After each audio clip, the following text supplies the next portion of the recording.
He grabbed her by the throat in the middle of a crowded sidewalk, and nobody stopped walking. That was the part that broke something inside Amara Bennett. Not the fingers crushing her windpipe, not the laughter from his two friends standing behind him, not even the cold concrete pressing into her back as she hit the wall. It was the people. The dozens of people in Los Angeles who glanced over, registered what was happening, and kept moving like she was nothing more than a piece of street furniture in their way. "You think you can ignore me?" The one holding her, young, expensive jacket, the particular kind of confident that only comes from never facing real consequences, leaned close enough that she could smell the liquor on his breath. "I've been watching you walk past my block for 3 months. 3 months, and you never even look at me." Amara couldn't speak. His grip was too tight for that. She clawed at his wrist and felt nothing give. "Marcus." One of his friends laughed nervously. "Come on, man, not here." "Shut up." Marcus didn't take his eyes off her. "She needs to understand something. If you were walking home alone tonight, tired, carrying 2 bags from a double shift, every muscle in your body aching, and 3 men stepped out of the shadows to teach you a lesson about ignoring them, what would you do? Who would you call? Who would come?" Amara Bennett had asked herself that question before. She just never thought she'd find out the answer on a Tuesday night in November, outside a restaurant where she'd spent 7 hours on her feet for tips that barely covered her bus fare. She thought she was going to die on that sidewalk, and the city of Los Angeles was going to walk right past her. Then the footsteps stopped. Not hers, not Marcus's, someone else's. And the entire temperature of that alley seemed to drop by 10 degrees. If this story already has your heart pounding, you're exactly where we want you. Subscribe to this channel and follow Amara's story all the way to the end, because what happens next will stay with you long after this video is over. Hit that like button and drop a comment telling us what city or country you're watching from. We want to see how far this story travels. Now let's go back to the beginning, because to understand the night that changed everything, you need to understand the woman who almost didn't survive it. Amara Bennett was 31 years old and had been tired for so long she'd forgotten what rested felt like. Not tired the way people say it after a bad week at an office job, complaining about meetings and inbox counts. Tired the way you get when you've been running on the wrong side of luck your entire adult life, and the ground keeps shifting every time you think you've found something solid to stand on. She worked 3 jobs. Restaurant server Tuesday through Sunday, 6 to close. Early morning cleaning shifts at a medical office Monday and Wednesday before the restaurant. Weekend afternoons at a laundromat on Figueroa, where the owner, an older Korean woman named Mrs. Cho, paid her under the table and didn't ask too many questions. Between the 3, Amara made enough to cover her apartment, a studio on the 3rd floor of a building whose elevator had been broken for 8 months, her utilities, her food, and the minimum payment on a medical debt she'd been carrying since she was 22. She wasn't complaining. That was important to understand about Amara. She didn't walk around cataloging her circumstances or waiting for someone to notice how hard she was working. She just worked, put one foot in front of the other, told herself that the situation was temporary even when everything around her suggested it wasn't. What she didn't talk about, what she hadn't talked about with anyone in years, was the other thing.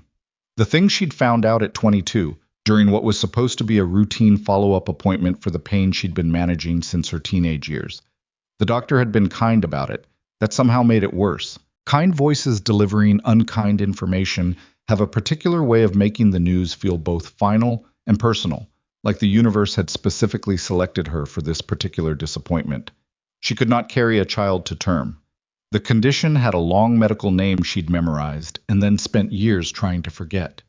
The short version was that the family she'd assumed she would eventually have, the one she used to imagine on bad nights when the apartment felt too small and too quiet, was not going to happen the way she'd always expected. She'd had one relationship end because of it. The man had been decent about it, which made it worse than if he'd been cruel.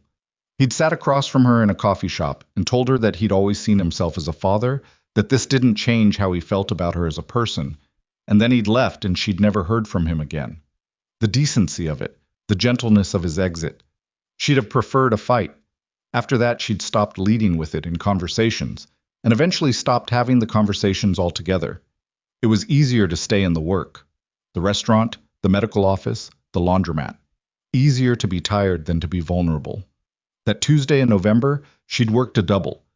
both the morning cleaning shift and the full restaurant evening, and she'd made $63 in tips on a night when the dining room was half empty and the kitchen was running slow. She'd eaten a staff meal at 10:30, changed out of her uniform in the bathroom, and started walking toward the bus stop on 7th because the rideshare prices had surged, and she wasn't paying that. She had her phone in her coat pocket and her earbuds in, not playing anything. She just wore them so people were less likely to talk to her. And she was thinking about whether she had enough rice at home to make something for dinner or whether she was going to have to eat crackers again, which was fine. Crackers were fine. She just got tired of crackers. She didn't notice Marcus and his friends until she was already past them. Hey, she kept walking. Hey, I'm talking to you. This was a calculation she made dozens of times a year, maybe hundreds. Keep walking or acknowledge. The math was always the same. Acknowledgement invited escalation, but ignoring sometimes triggered it faster. There was no correct answer. You just made a choice and hoped. She kept walking. That was when the first one caught her arm. He spun her around with more force than she was prepared for, and the momentum carried her back 2 steps until her shoulders hit the building wall. Marcus was in her face before she could reorient, his hand moving from her arm to her throat, not squeezing yet, just resting there like a threat, like a preview. 3 months, he said again. The words came out slow. Patient. That was the part that scared her most. Patient meant he'd thought about this. Every time I see you, you look right through me, like I'm not even there. Let go of me. Her voice came out steadier than she felt. Or what? She didn't have an answer for that. She tried to pull back and his grip tightened, not choking her yet, but communicating very clearly that he could. His 2 friends had fanned out slightly, blocking the sidewalk in both directions, and the people walking past were doing what people do, speeding up, looking at their phones, making calculations of their own about risk and involvement, and whether it was their problem. It wasn't their problem. Amara understood that. She'd made the same calculation herself before. You see something that looks dangerous and you think, if I stop, I become part of it. So you keep moving. She understood it. She just wished, in that moment, that someone would stop anyway. You're going to learn some manners tonight, Marcus said, and the casual confidence in his voice was the most frightening thing she'd heard in years. He wasn't nervous. He wasn't looking around. He wasn't worried about anyone seeing this, because nobody was going to do anything about it, and he knew it. She tried to scream, got out about half a sound before his grip tightened and turned it into something strangled and small. Then the footsteps. She heard them before she saw him. Not running, not hurrying, just a steady cadence coming from somewhere to her left, coming closer, and then stopping. Everything about the way the footsteps stopped communicated something she couldn't immediately name. Not alarm, not hesitation, just arrival. The way you arrive somewhere you meant to be. Marcus felt it too. She could tell because his eyes shifted just slightly over her shoulder. And for the first time since he'd grabbed her, she saw something flicker across his face that wasn't confidence. Walk away. The voice was quiet, accented, Korean, she would learn later. The kind of quiet that wasn't soft, the kind that came from someone who'd never needed to raise it. Mind your business. Marcus didn't release her throat, but his fingers weren't tightening anymore. I'm giving you one opportunity. Still quiet. Conversational, almost. Take it. The pause that followed lasted maybe 4 seconds, long enough for Amara to feel Marcus make a decision, feel the shift in his body as he decided that this man standing somewhere behind her was also just a person who could be made to understand consequences, made to understand that this wasn't his problem either. He turned to look. What happened in the next 30 seconds, Amara couldn't fully reconstruct afterward. What she remembered was Marcus's hand leaving her throat, a sound she couldn't classify, not quite impact, something more specific than that. One of the friends moving forward and then stopping, all 3 of them recalibrating very quickly. Then the sound of running feet, retreating, and a silence that settled over the alley like weather. She pressed her back against the building wall and looked at the man standing in front of her. He was taller than she'd expected from the voice, or maybe it was the way he stood, the particular economy of it, like he occupied exactly the space he needed and not an inch more. Late 30s, or maybe a hard 40. Dark coat. Dark hair, slightly longer than professional, pushed back from a face that would have been handsome if it had ever thought about being handsome, which it clearly hadn't. There was a cut below his left eye that was either fresh or very recently healed. His hands were at his sides and completely still. He was looking at her the way people look at problems they haven't decided what to do about yet. "You're hurt." It wasn't a question. Amara's hand went to her throat. She could feel the outline of Marcus's grip already developing into something that was going to be visible by morning. "I'm okay." "You're not." He said it without inflection. Not unkind, just accurate. The way a doctor might say it. Or someone who'd learned that softening the truth didn't change it. "I don't need—" "You should sit down." "I don't—" She stopped. Her legs were doing something strange. Shaking, she realized. The adrenaline had been holding everything together and now it was releasing all at once. And her legs were making an argument that the ground was actually pretty appealing right now. She didn't sit down. She refused to sit down. But she did stop insisting she was fine. He hadn't moved from where he was standing. He was keeping distance, she noticed. Enough space between them that she didn't have to feel surrounded. Like he understood that she'd just been grabbed by a stranger and that another stranger, getting too close, was not what she needed. "Do you have somewhere to go?" he asked. "I live nearby." "Tonight," he said. "Can you get there safely tonight?" She almost said yes. Almost did the thing she always did, which was insist on her own competence and capability until the conversation became about her insisting rather than about the actual situation. But she stopped, because the actual situation was this. Marcus and his friends had run, not been arrested. They knew what she looked like. They knew this neighborhood. And the man who'd stopped them was a stranger who would walk away, and she would be alone on the same street she was always alone on. "I don't know," she admitted. He looked at her for a long moment. She couldn't read his expression, not unfriendly, but not warm either, reserved in the specific way of someone who'd learned that warmth was a resource you spent carefully. "My car is on the next block," he said. "I'll have someone take you wherever you need to go." "I don't know you." "No. You could be worse than them." Something crossed his face at that. She couldn't name it either. Not offense, not amusement. Something complicated that moved through quickly and left his expression exactly as neutral as before. "Yes," he said simply. "I could be." The honesty of it knocked her sideways. He didn't tell her she was wrong to think it. He didn't perform reassurance. He just acknowledged the reality of her situation, that she was standing in an alley having just been attacked by one stranger and was now being offered help by another, and she had no way to know which category of stranger this one was. She should have said no. Every reasonable calculation pointed toward no. But she was 31 years old, and she'd been calculating reasonable things her entire life, and it kept getting her to the same place, alone on a sidewalk in Los Angeles with $63 in tips and crackers waiting at home. "Okay," she said. He nodded once, like she'd confirmed something, and turned to walk. Not gesturing for her to follow, not checking to make sure she was coming, just walking, leaving the decision to her. She followed. They made it half a block before the black SUV pulled up alongside them, moving slowly, the way it does when the driver already knew where to be. The man didn't slow down or acknowledge the vehicle, just opened the back door and stepped aside. Amara stopped. Sitting in the passenger seat of the SUV was a man who looked at her the way guards look at things they've been told to protect. And on the man who'd helped her, she noticed something she hadn't registered before. The shape of something at his hip, under the coat. The particular weight distribution of someone carrying. Her stomach dropped. "Who are you?" she asked. He looked at her, and in the light coming off the street she finally saw his eyes clearly. Dark, exhausted in the specific way of someone who hadn't slept well in years, and carrying something heavy that he'd gotten used to carrying. "My name is Kang Joon-Ho," he said.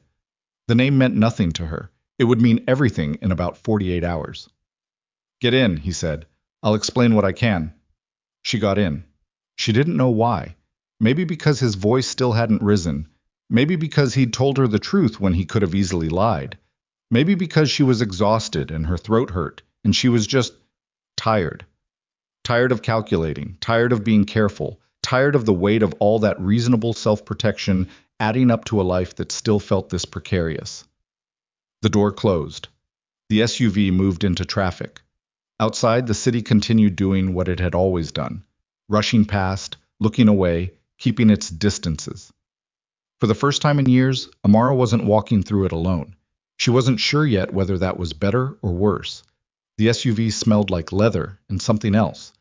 Something colder, chemical underneath the luxury, the way expensive things sometimes covered up what they actually were. Amara sat in the back with 6 inches of space between her and Kang Joon-Ho, and she spent the first 4 minutes of the drive cataloging exits. One door to her left, Joon-Ho to her right. The driver, broad-shouldered, silent, hadn't looked at her once, separated by a partition that was cracked open 2 inches. The man in the passenger seat had turned forward again. Nobody was talking. The city moved past the tinted windows like a film she wasn't in anymore. "Where are we going?" she finally asked. "Somewhere safe." Joon-Ho was looking straight ahead. "That's not an answer. It's the only one I have right now." She turned to look at him directly. He didn't turn back. His jaw was set, not tense exactly, just closed. Like a door you could see was locked from the outside and knew better than to knock on. "You're carrying a weapon," she said. "Yes." "The man in front is also carrying." "Yes." "And I'm supposed to feel safe." He turned then, looked at her with those dark, exhausted eyes, and said, without any particular emotion, "You were safer with me in that alley than you would have been without me. That's still true." Amara held his gaze. "Who are those men? The ones who grabbed me?" Something shifted in his expression. Barely, just a tightening around the eyes. "I don't know yet." "But you recognize them." The pause was a fraction too long. "I recognize the tattoo on the one who grabbed you." "And?" "And that's information I need to verify before I say anything else about it." She almost pushed, almost did the thing where she kept asking until he either answered or admitted he wasn't going to. But something in the way he'd said it, not deflecting, not performing evasion, just genuinely telling her the limit of what he'd share, made her stop. He wasn't lying. He was just not telling her everything. Those were different things, and she knew the difference. They drove for another 20 minutes. The neighborhood changed around them, Los Angeles shedding its working-class skin and putting on something with better bones, wider streets, higher walls, the particular silence of wealth that had paid for its quiet. The SUV turned through a gate that opened before they reached it and pulled into a driveway in front of a building that looked more like a private compound than a house. "This is yours?" Amara asked. "A property I use when I'm here." He was already opening his door.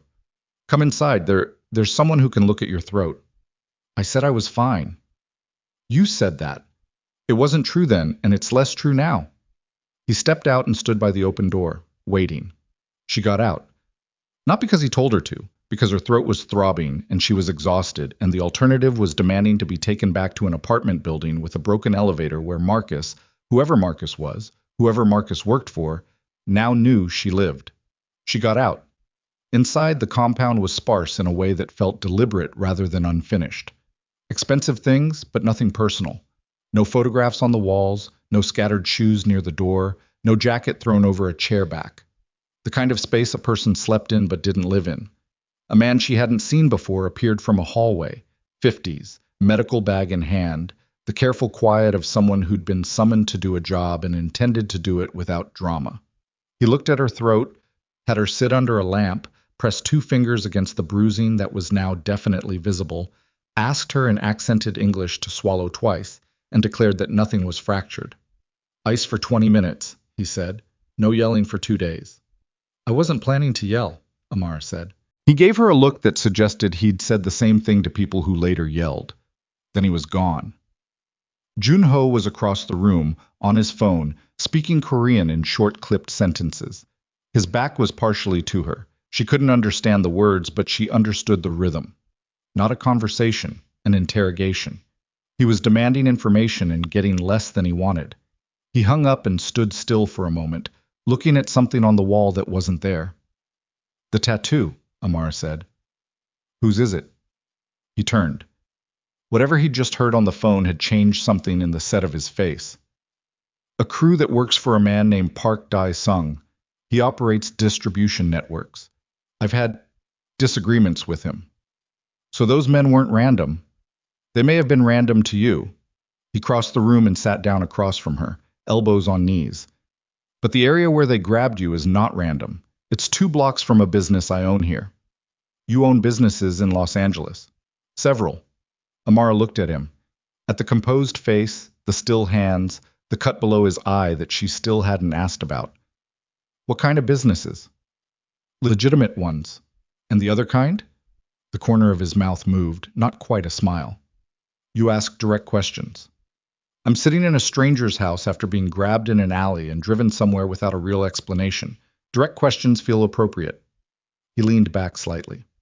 I run operations that exist outside of legal frameworks. In Seoul, primarily. Some reach here. Organized crime. That's one name for it. What's your name for it? He thought about that for a moment, and she realized he was actually thinking about it rather than deflecting. Management, he said finally, of things that would exist and be worse without management. That's a very comfortable way to describe it. Yes, he said. It is. She'd expected him to argue, to justify. Men who did what he did usually wanted you to understand why it was necessary, why they specifically were the reasonable version of an unreasonable thing. He just agreed with her and kept looking at her steadily, and that was somehow more disarming than any argument would have been. Why did you stop? She asked. What? Tonight. In the alley. You could have walked past. Everyone else did. Something moved through his eyes that she caught, and then lost before she could name it. He was quiet for long enough that she thought he wasn't going to answer. I have a daughter, he said. She's 9. Amara waited. She has a way of walking when she doesn't think anyone is looking, he said. Her chin down, her shoulders forward, like she's trying to take up less space. He paused. You were walking that way before they grabbed you. The room was very quiet. I'm not her, Amara said. No. He said it without apology. But it was enough. She didn't know what to do with that. It wasn't a comfortable reason. It wasn't him being a hero, wasn't him being righteous. It was just a broken thing in him responding to something that reminded him of another broken thing, and it had accidentally saved her life. She looked away from him, looked at the bare wall, the absence of photographs. You said daughter. You have other children? A son. Min Jae? He's 15. Their mother? Dead. He said it the way you say things you've said so many times that the word has worn smooth. 3 years ago. I'm sorry. Yes. He stood up. You should sleep. There's a room prepared. This house has staff. In the morning, I'll arrange someone to take you wherever you need to go. And Marcus? He stopped moving. That's being handled. What does handled mean? It means you don't need to worry about walking home alone for a while. He headed for the hallway. The staff can get you anything you need. Mr. Kang. He stopped, turned slightly. Why does it matter to you if Marcus comes after me again? You don't know me. Your obligation, or whatever you'd call it, it was discharged in the alley. You could have put me in a cab. He stood still for a moment. Park Dae-sung's people touched someone near my property. Whether they knew the connection or not, it becomes a statement. I can't ignore statements. So this is about your reputation. My reputation keeps people alive. His voice stayed even. Including people who have nothing to do with any of this. Yes, it's partly about that. What's the other part? He looked at her for a long moment. Get some sleep, Ms. Bennett. He left. Amara sat in the spare, expensive room and held the ice pack to her throat and stared at the ceiling and tried to figure out how she'd ended up here and couldn't find a clean answer and eventually fell asleep sitting up because her body had simply decided it was done. She woke to voices. Not in the room, down the hall, through a wall, the particular muffled urgency of an argument being conducted at low volume by people who didn't want to be overheard. She sat up, oriented herself, looked at the light coming under the door, and judged it was early morning, barely. The voices didn't stop. She got up, moved to the door, opened it 2 inches. The hallway curved. She could make out 2 figures at the far end. Joon-Ho and another man she hadn't seen before, younger, leaner, with the particular restless energy of someone who'd been up all night and was running on adrenaline and something like anger. Can't bring a stranger in here, not now. The younger man's English was accented, less smooth than Joon-Ho's. You understand what Dae-sung's people will read into this. I understand exactly what they'll read. Joon-Ho's voice was quiet, still. That's not the concern. What is the concern? Her, you don't know her. She's nobody. She's... Watch yourself. 2 words, and the temperature of the hallway dropped noticeably even from where Amara was standing. The younger man pulled back slightly. Not afraid, but recalibrating. I'm saying it's a risk. An unknown woman in our space during a... She's a witness, Joon-Ho said. Park's people saw her with me. Whether I brought her here or not, she's already inside this. Silence. So what do we do with her? The younger man asked. We ensure she's safe until I've resolved the Park situation. And if she's a plant, if they sent her, if the whole thing was staged to... It wasn't. You can't know that. I know. Flat. Final. Drop it, Hyun. Hyun, that was apparently the younger man's name, dropped it. But Amara could see from the set of his shoulders that he'd dropped it the way you drop something you're planning to pick back up the moment the other person isn't watching. She eased the door closed, stood with her back against it in the dark room. Plant. That was the word he'd used. He thought she might have been staged, positioned, the attack a setup designed to get someone inside Joon-Ho's circle. She should be insulted. She was mostly just tired. And underneath the tired, a cold awareness was settling in that she'd understood intellectually last night, but was only now feeling in her chest. She had not stepped away from danger when she got into that SUV. She had stepped into a different kind, and the walls around it were significantly higher. Her phone had 12% battery. She had the number for the restaurant, for Mrs. Cho, for her landlord who never answered, and for a cousin in Atlanta she hadn't spoken to in 2 years. None of those felt like options. She sat on the edge of the bed and did not spiral. She made a point of not spiraling. She breathed through her nose, counted the exhales, and thought about what she actually knew. Joon-Ho had stopped an attack. He'd been honest, partially, about who he was. He hadn't touched her, hadn't threatened her, had kept physical distance in a situation where he could have used the power differential a dozen different ways and hadn't. The man Hyun didn't trust her, but that was different from Joon-Ho not trusting her. She was in a dangerous place. She had been in dangerous places before. The difference was that this time, the most dangerous man in the building had so far been the least threatening person in it. She didn't know what to do with that either. Morning arrived fully. Someone knocked. Staff, a woman with careful English and a breakfast tray, who said Mr. Kang would like to speak with her when she was ready, and offered a change of clothes that were too expensive to have been bought for her specifically, which meant the house kept them on hand for reasons she chose not to examine. She ate, changed, found Joon-Ho in a room that functioned as an office, standing at a window with his phone in his hand, and the expression of someone who'd received news they'd been expecting but still didn't like. Sit down, he said. I'll stand. He looked at her. Something in her tone had changed, and he'd registered it immediately. All right. The man from last night, Hyun. A pause. You heard. Enough. He turned from the window fully. He was being cautious. He was calling me a plant. He was asking what you do with me, like I'm an item to be managed. She kept her voice level. She was good at keeping her voice level. I want to know what your actual plan is. Not the version you tell me to keep me calm. The real one. He looked at her for a long moment. Then he pulled out the chair across from his desk and sat down in it, not behind the desk, across from where she was standing, which put them on the same level. She noticed that. She wasn't sure if he intended her to. Park Dae-sung has been trying to demonstrate that my operations here are vulnerable, he said. Last night may have been opportunistic. His people in that area, you walking past, a chance to send a message. Or it may have been more deliberate. I don't know yet. If it was deliberate, they know I'm here now. Yes. Which means going home is not safe. For now. Amara breathed out through her nose. For how long? Days. Possibly longer. He met her eyes. I won't keep you here against your will. I want to be clear about that. But if you leave today, you leave exposed, and Park's people will know that I didn't... He stopped, chose the next word carefully. That I allowed it. That you cut me loose. Yes. And that would read as weakness. Everything reads as something, he said. That would read as the wrong thing. She stood very still. So my staying here is partially for your sake. Your staying here is primarily for your safety, he said. And yes, partially for operational reasons. I'm not going to lie to you about both parts existing.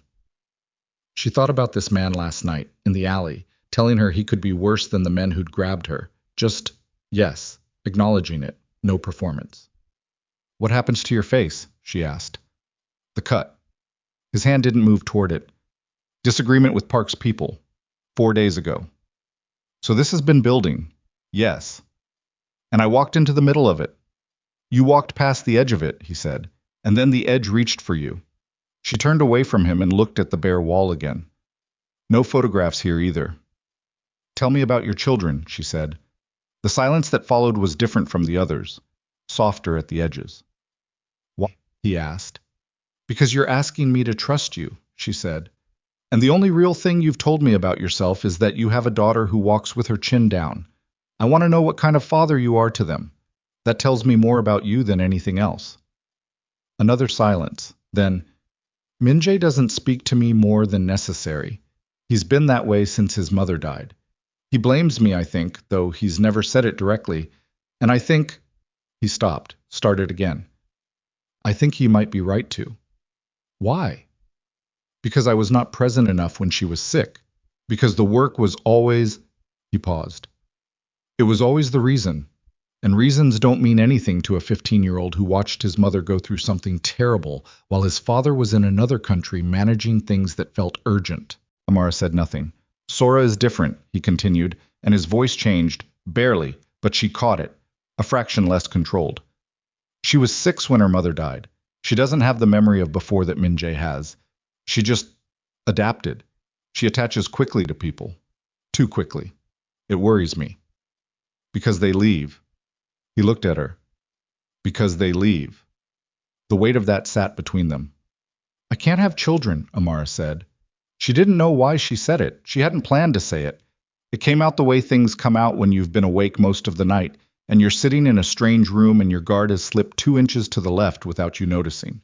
She watched his face, waiting for the micro-expression, the slight recalibration, the almost invisible step backward that people took when she told them.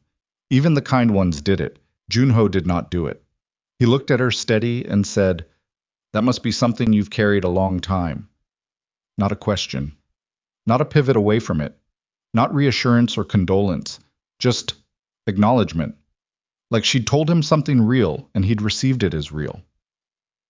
Since I was 22, she said. He nodded once. You're not going to say anything else about it? She asked. What would you want me to say? She had no answer for that. Nobody had ever asked her that before. She was still thinking about it when Hyun appeared in the doorway, and the expression on his face killed whatever was happening in that room dead.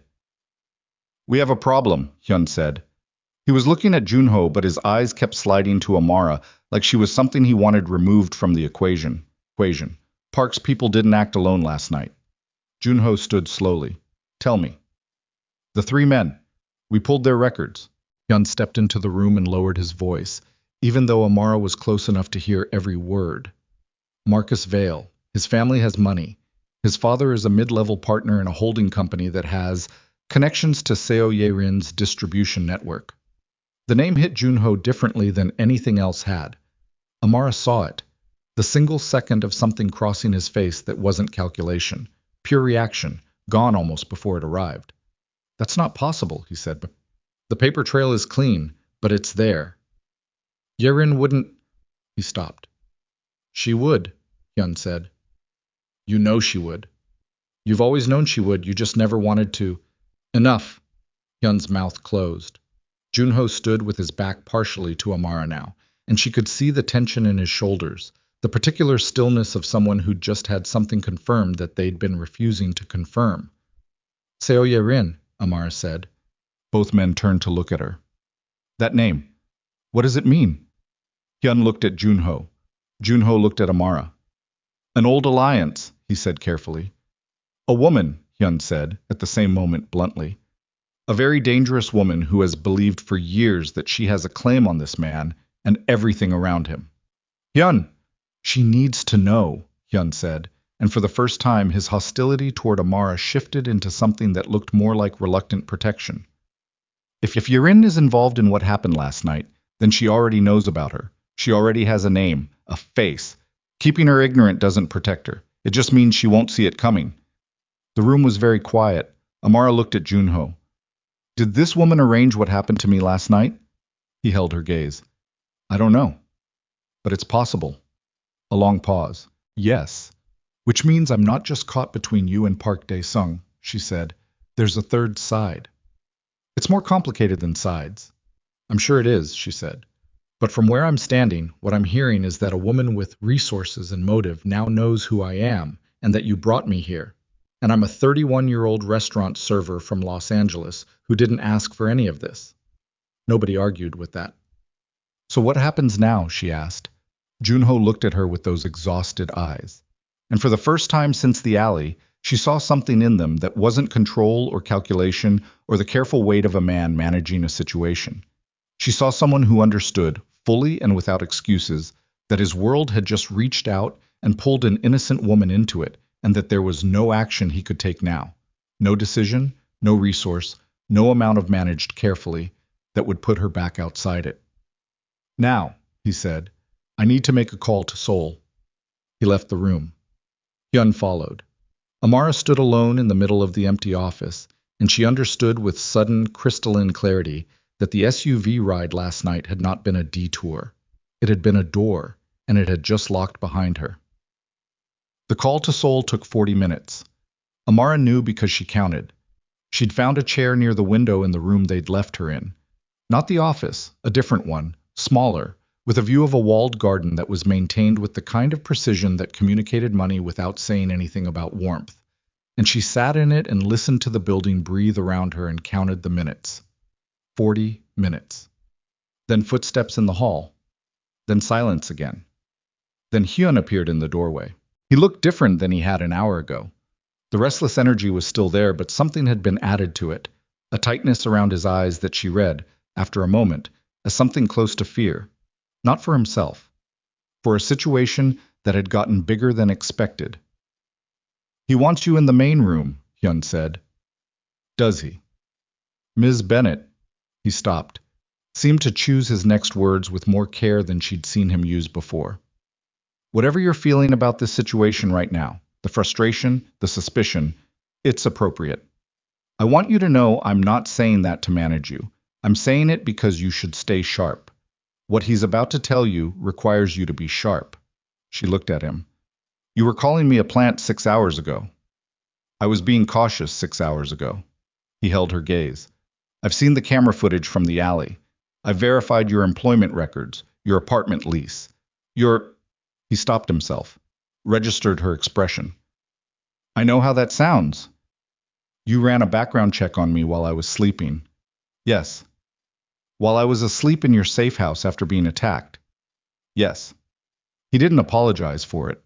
And everything checks. You're exactly who you appear to be, which means Yerin's people chose you specifically.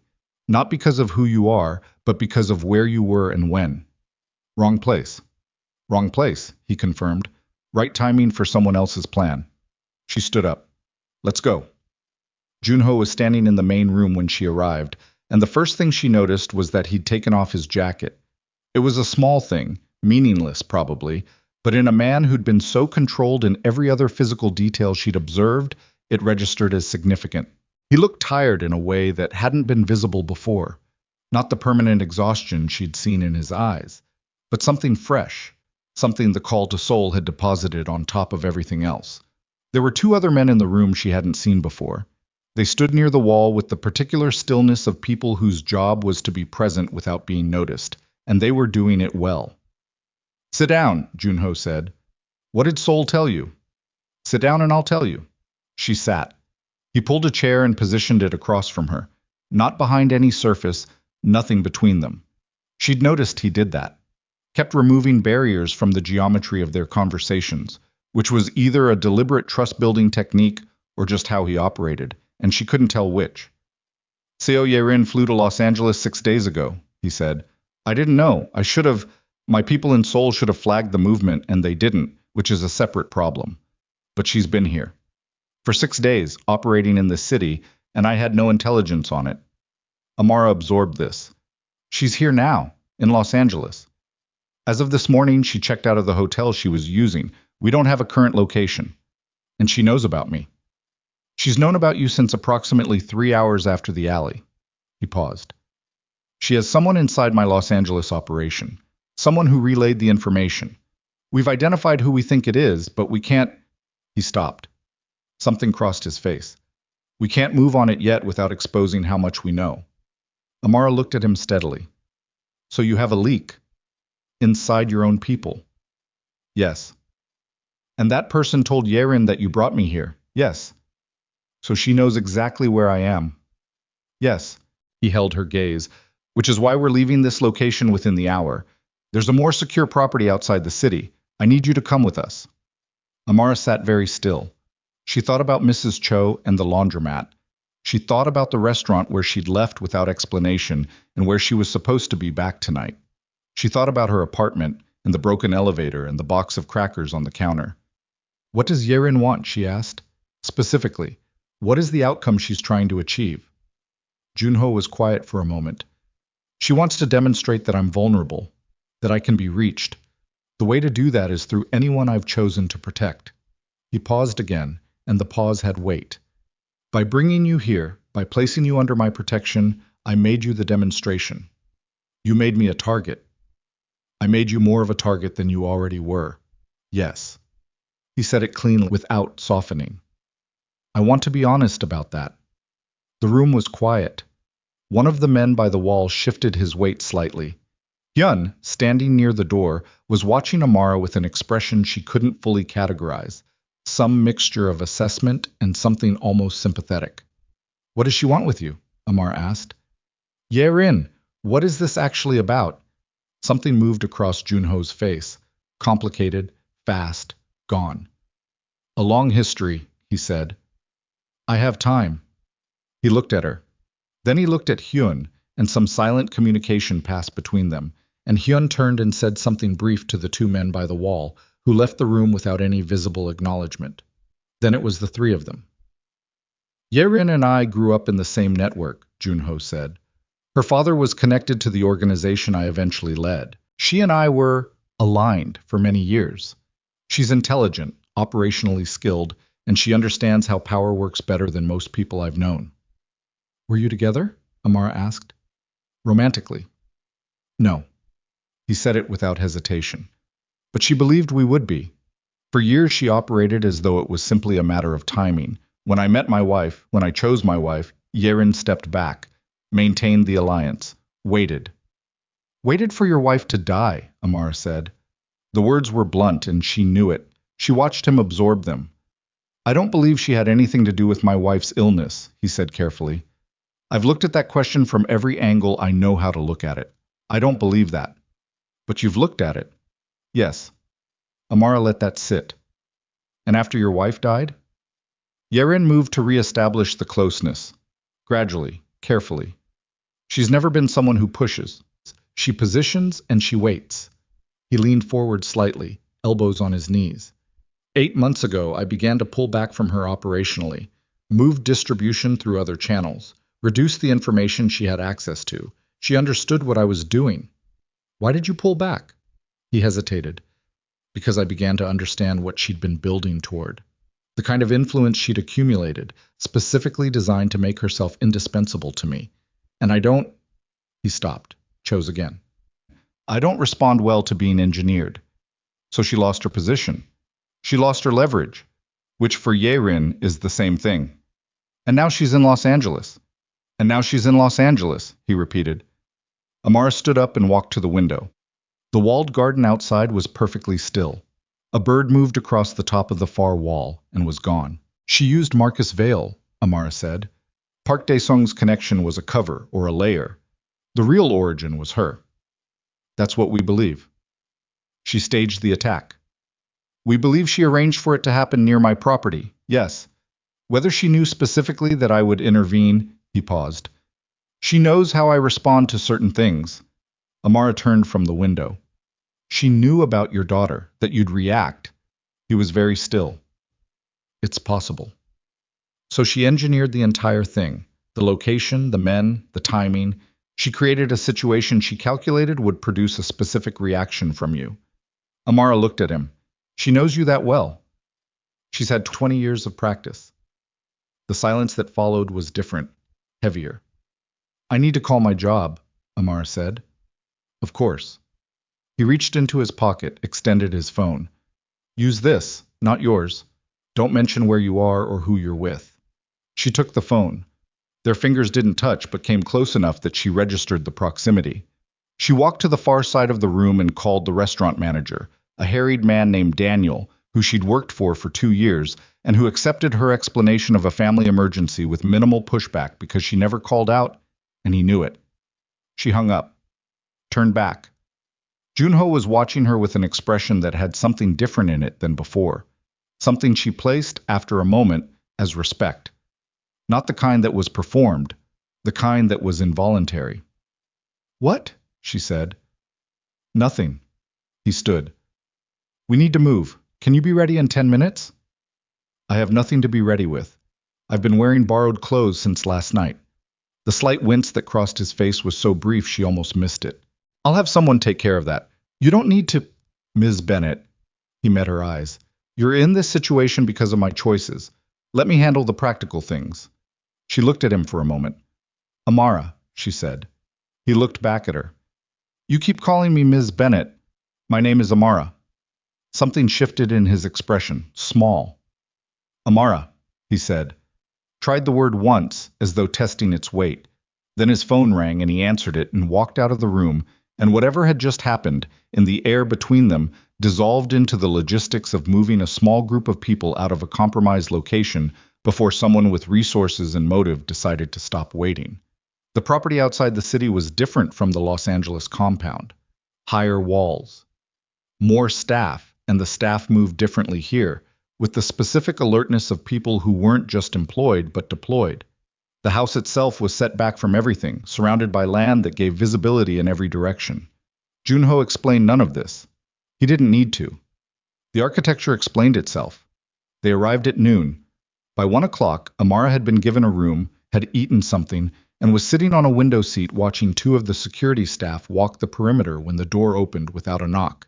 It wasn't Joon-Ho. It wasn't Hyun. It was a girl.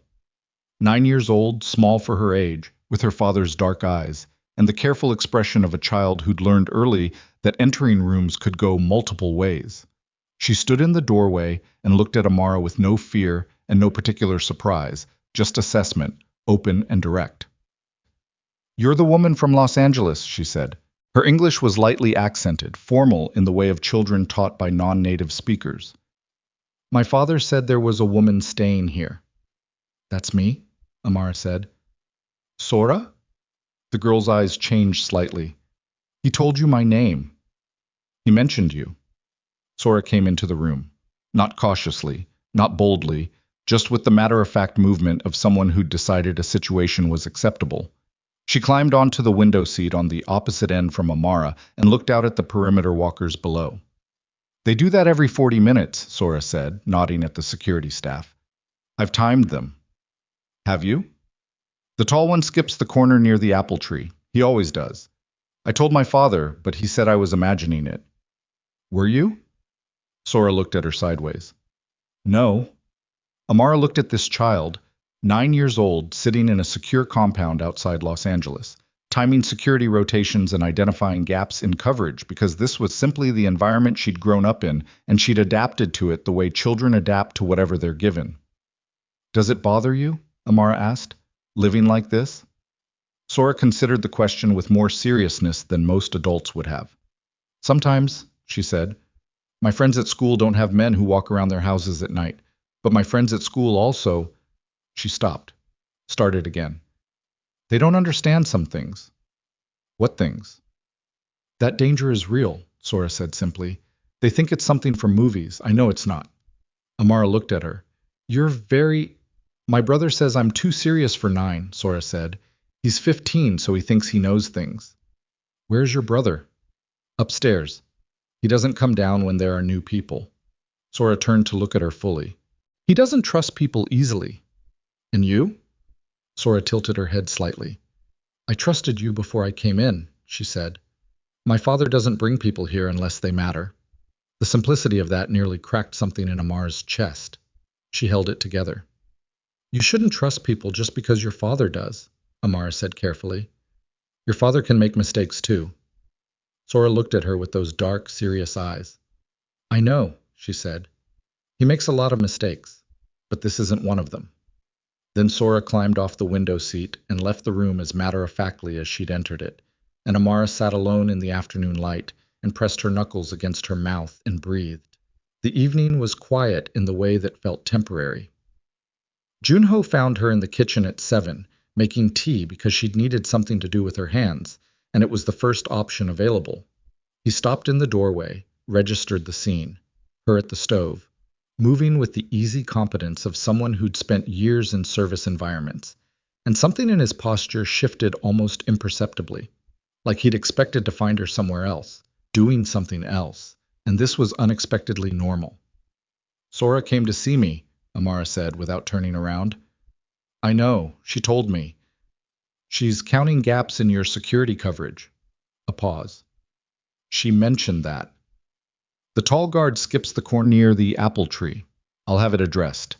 He came into the kitchen, stopped at the counter, and stood with his arms crossed. Not defensive, just present. She said she liked you. She doesn't know me. That's what I told her. He paused. She said that wasn't the point. Amara poured hot water into a cup and turned around. She held the cup in both hands. What is the point, according to your 9-year-old? Something moved in his face. She said you told her I make mistakes. He held her gaze. She seemed pleased about that. You do make mistakes. I know. Bringing me here might be one of them. He looked at her steadily. It might be, he said. But leaving you in that alley would have been a different one. I made a choice between two imperfect options, and I made the one I could live with.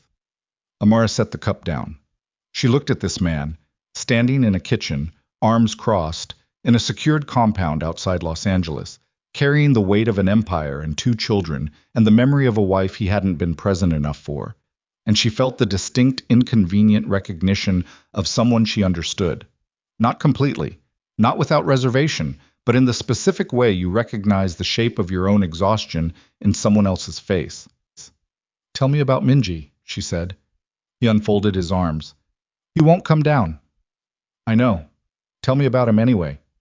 Joon-Ho pulled out a stool at the counter and sat on it. He looked at the floor for a moment. He was 12 when his mother died, old enough to know everything that was happening, old enough to understand what my absence during it meant. He paused. He started getting into fights at school, not the kind where children argue and push each other, the kind where he was trying to feel something he couldn't name. Did you talk to him about it? I tried. The 2 words carried a decade of inadequacy in them. He looks at me and I can see him measuring the distance, calculating what he'll say versus what he means. He learned that from me. He said it without self-pity, just acknowledgement. I taught him to close off without meaning to. He'll open again, Amara said. You don't know that. No, she said. But I was closed off for a long time too. It's not permanent. It just needs the right... She stopped. The right what? She looked at the cup in her hands.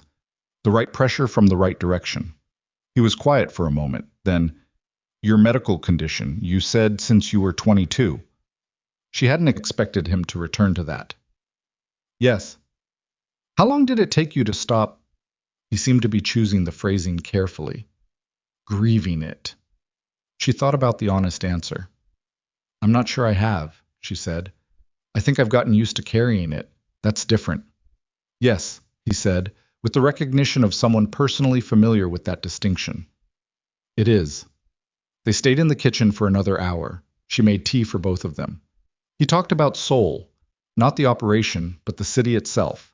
The particular early morning quality of the Han River, a specific noodle shop near his main office, where the owner was 73 and refused to change anything on the menu, and was probably the most immovable person he'd ever encountered in a life full of difficult people.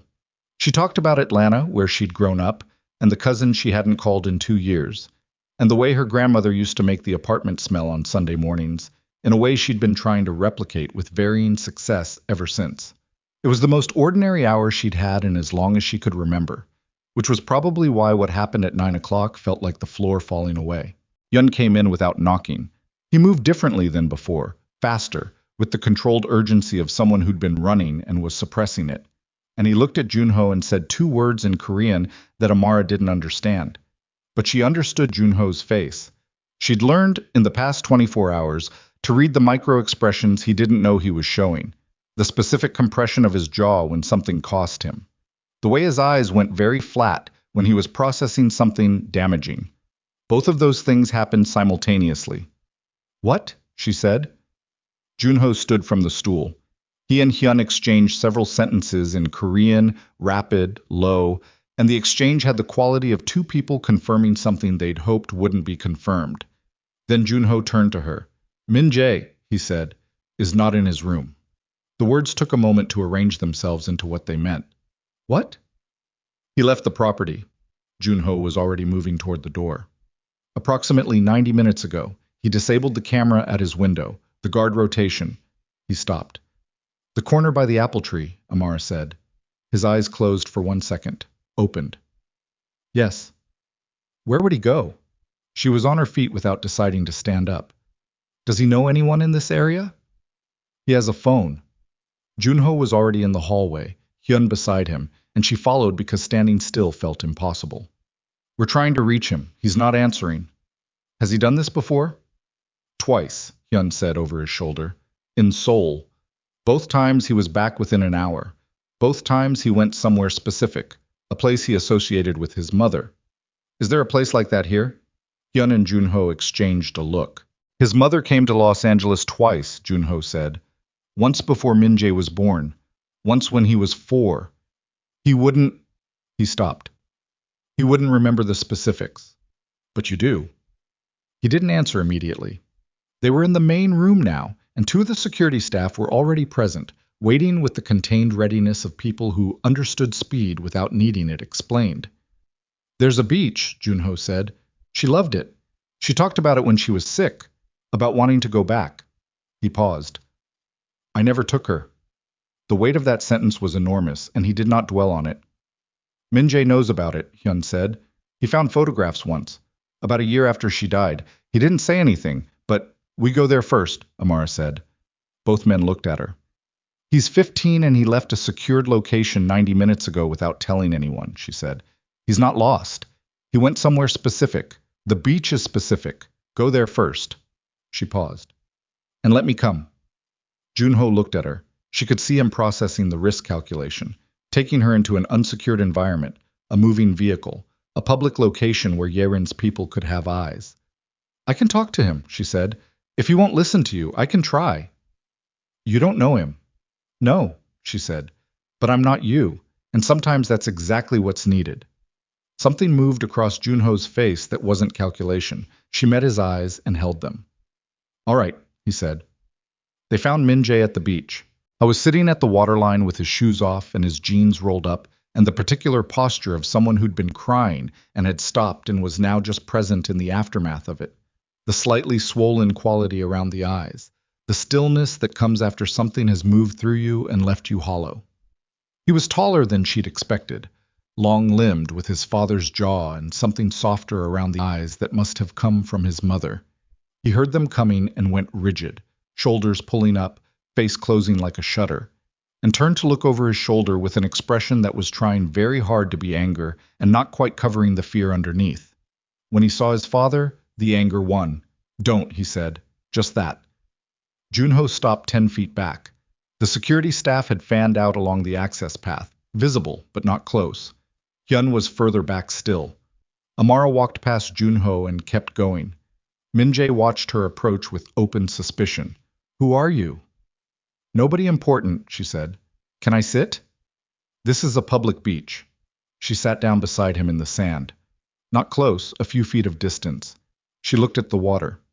"Your father told me about this beach," she said. "About your mother." Min-jae's jaw tightened. "He talks about her now?" "A little." She paused. "He told me he never brought her back here like he promised. I think it still costs him." "Good."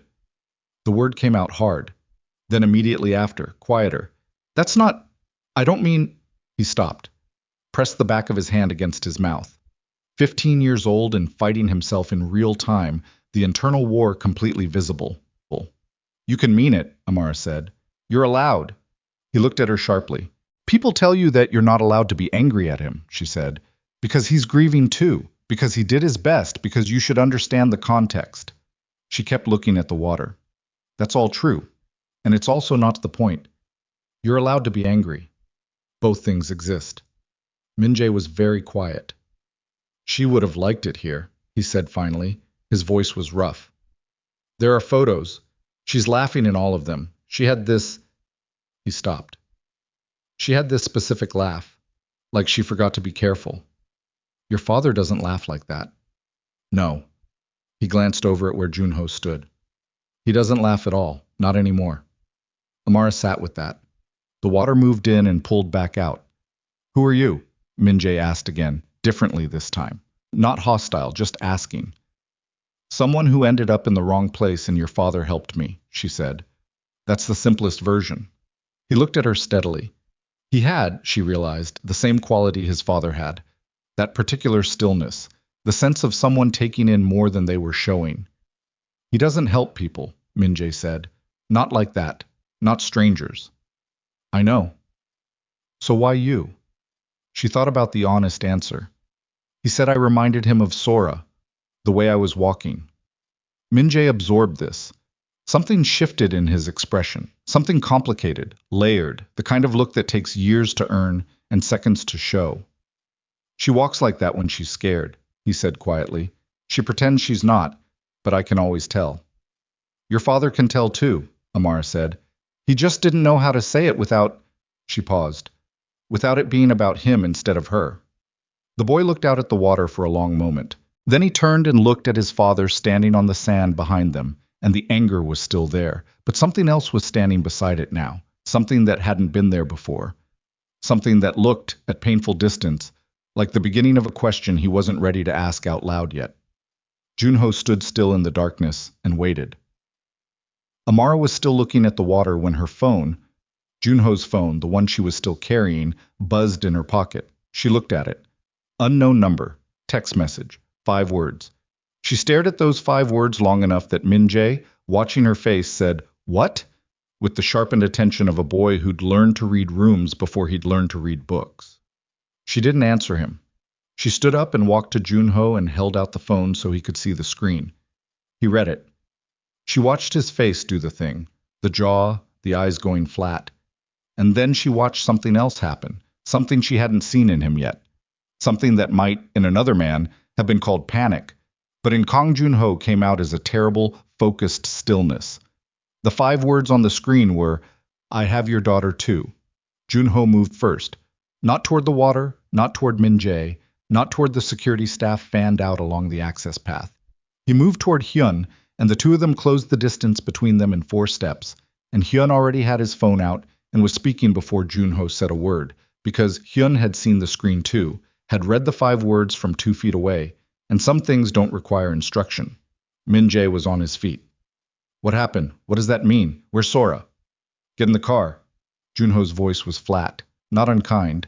Flat the way a surface goes flat, when all the texture has been stripped off it by something sudden and large.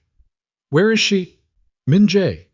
He turned to his son, and the look on his face stopped the boy completely, not because it was frightening, because it was the opposite of what Min-jae had been expecting. It was stripped, exposed, a man who was not going to pretend right now that he had this under control. Get in the car and stay with the 2 men in gray. Don't take out your phone. Don't contact anyone. Can you do that? Min-jae looked at his father's face for a long moment. Then he nodded once, the nod of someone who has just been required to grow up a specific increment and has accepted it, and he walked toward the cars without another word. Amara was still standing where she'd been when she handed Joon-ho the phone. She was watching him and Hyun, watching the rapid exchange, the controlled urgency that was barely containing something much larger and much less controlled underneath. She thought about Sora climbing onto the window seat and timing the security rotation.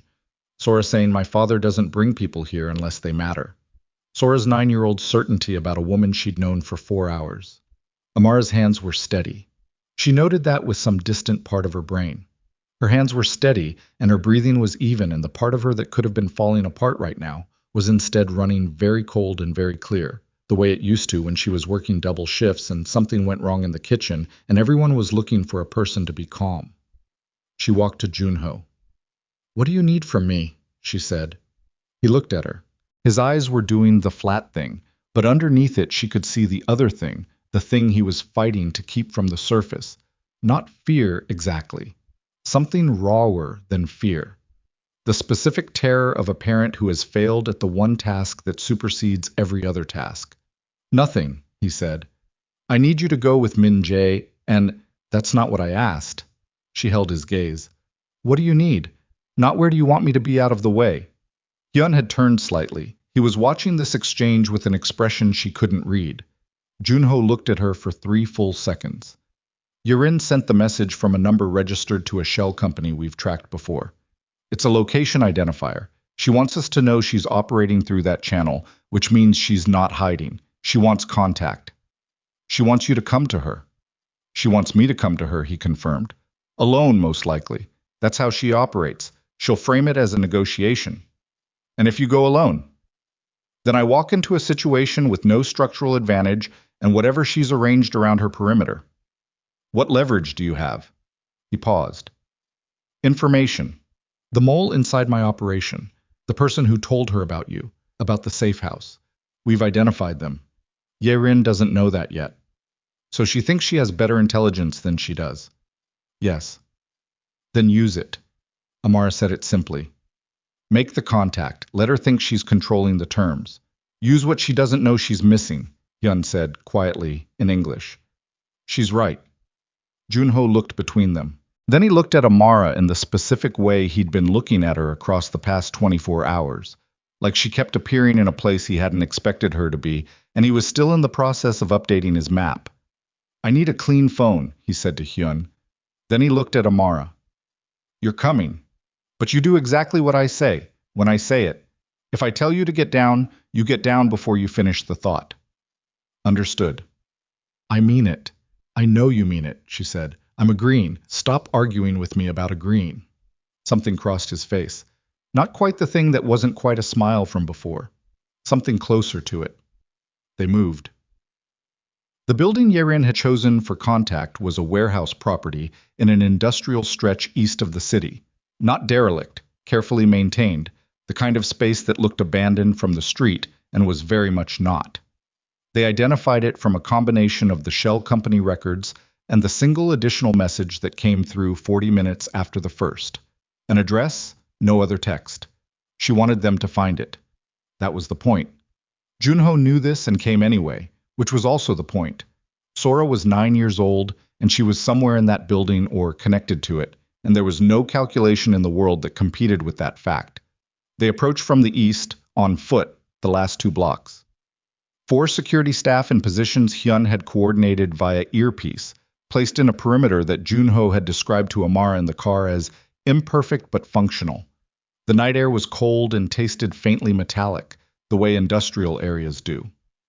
Amara's borrowed shoes were wrong for this, too smooth-soled on the uneven ground, and she'd noted it and adjusted her stride and kept moving. Joon-Ho walked beside her. Not in front, not behind. Beside. "When we're inside," he said quietly, "stay to my left. If there are more than 4 people visible, count them and tell me. Don't look like you're counting." "How do I look like I'm not counting while counting?" "Look at Yerin," he said. "People always assume you're focused on the thing you're looking at. Use that." She filed it. "What does she look like?" He was quiet for a beat. "Controlled," he said. "Everything about her is controlled. The way she stands, what she wears, how long she waits before she speaks. She believes that control is the same thing as power." "Is it?" "It's a version of it," he said. "It has limits she hasn't found yet." The entrance to the warehouse was a side door, metal, already slightly ajar. Light coming through the gap. Not harsh work lighting, something more deliberate. Staged. Yerin had thought about the visuals of this. Of course she had. Joon-Ho pushed the door open and walked in, and Amara walked in beside him, and the space that opened up was large and high-ceilinged and lit by 4 portable lights positioned at the corners, theatrical, which it was meant to be, and in the center of it stood a woman who was exactly what Joon-Ho had described and completely different from what Amara had imagined. Seo Ye-rin was perhaps 42, 43. Taller than average. Dark suit, no jewelry, her hair pulled back from a face that was classically structured and completely unreadable. She had the stillness of someone who'd been waiting and hadn't minded the wait, who had, in fact, used it. She was flanked by two men on each side, and there was a fifth figure near the back wall that Amara registered and began counting as she looked directly at Ye-rin. There was no Sora visible. That absence hit Amara in the sternum like a fist. She kept her face neutral. Joon-Ho, Ye-rin said. Her English was precise, almost unaccented, a deliberate choice. Speak in the language of the neutral ground. I wasn't sure you'd come personally. Where is she? Not a question, not framed as one. She's safe. Ye-rin's expression didn't change. That's what matters. Where? We'll get to that. She let a moment pass. Not long, just long enough to establish that she controlled the pacing. You've been pulling away from me for 8 months, restructuring your networks, rerouting distribution, reducing my access incrementally. You thought I wouldn't notice the pattern. I knew you'd notice. Then you knew this was coming. I knew something was coming, he said. I didn't know you'd reach for a child. Something moved across Ye-rin's face, the first thing to move. I reached for leverage. The form it takes is determined by what's available. She paused. Don't perform moral shock, Joon-Ho. We've known each other too long for that. Sora is 9 years old.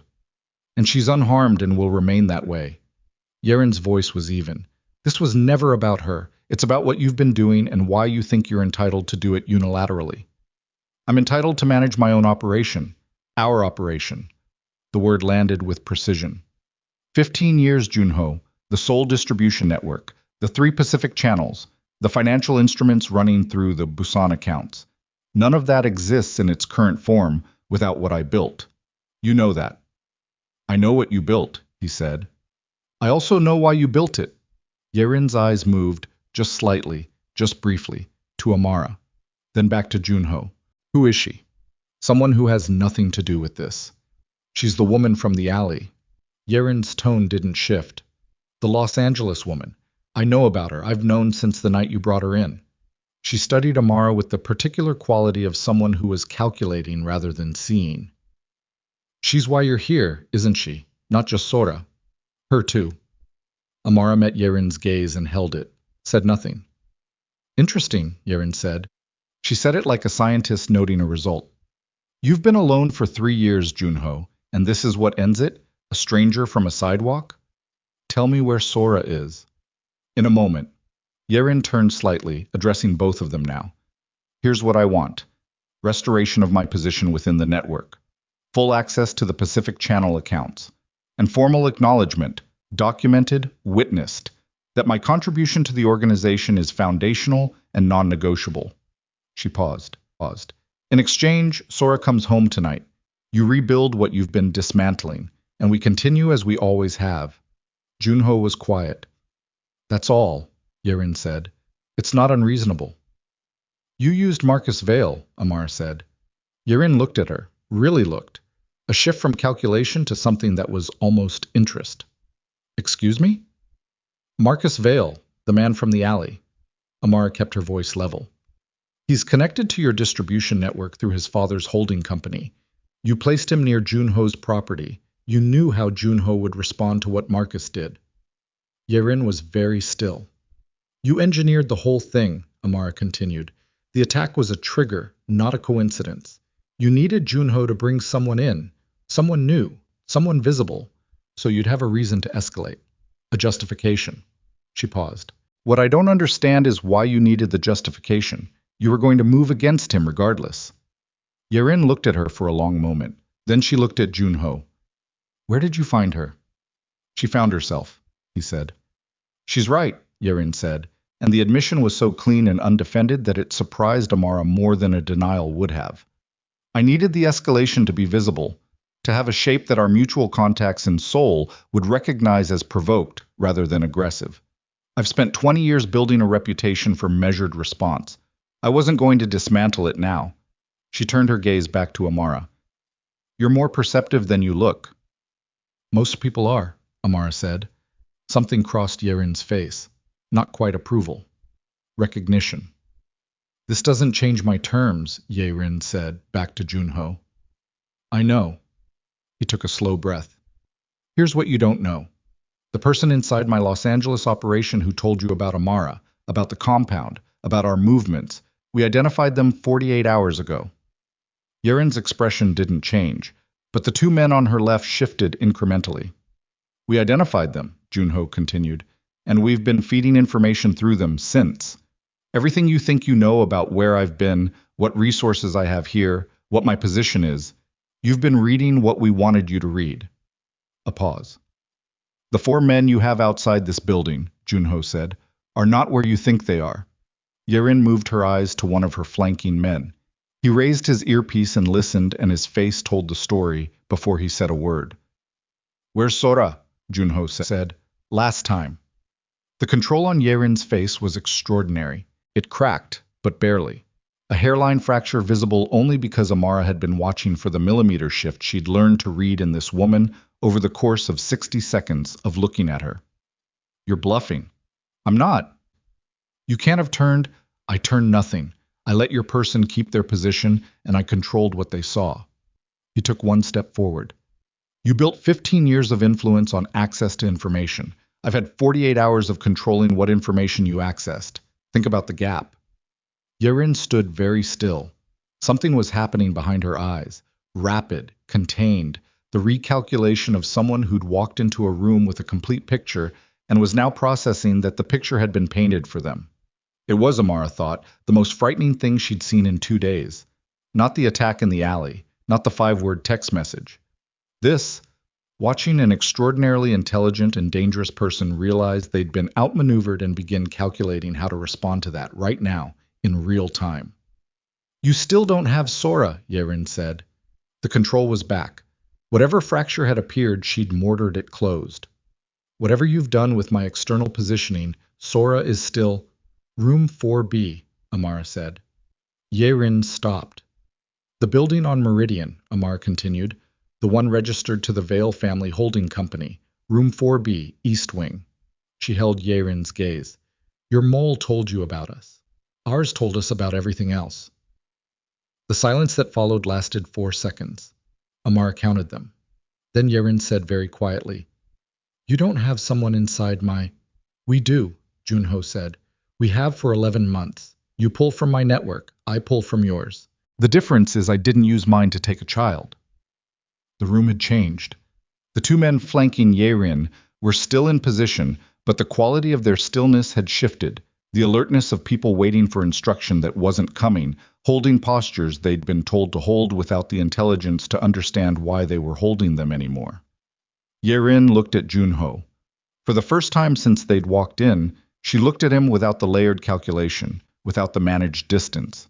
She looked at him the way Amara had never seen a person look at someone they'd known for 20 years, with something devastatingly close to grief.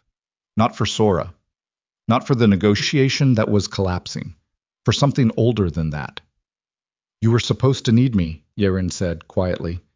So quietly that Amara almost didn't catch it. Joon-ho held her gaze. I know, he said. I know you believe that. I know what you built. I know why. His voice had shifted too, still controlled, but lower. Ye-rin, Sora comes home tonight. After that, we deal with everything else. But right now, Sora comes home. Another silence. Then Ye-rin turned to the man on her immediate right and said something in Korean, short and flat. And the man raised his phone. Amara breathed. She realized she'd been holding the last full breath for almost 30 seconds.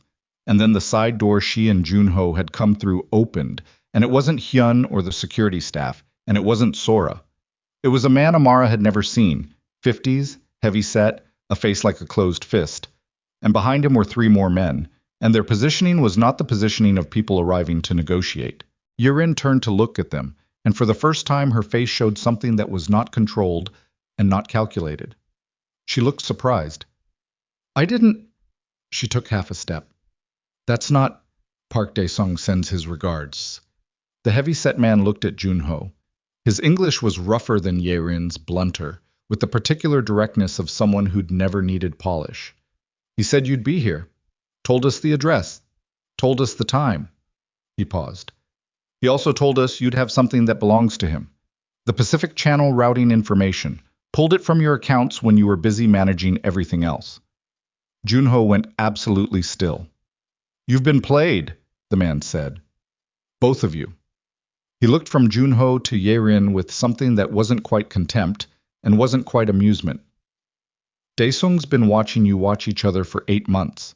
While you were fighting about access and influence and who built what, he was in your accounts. Both accounts.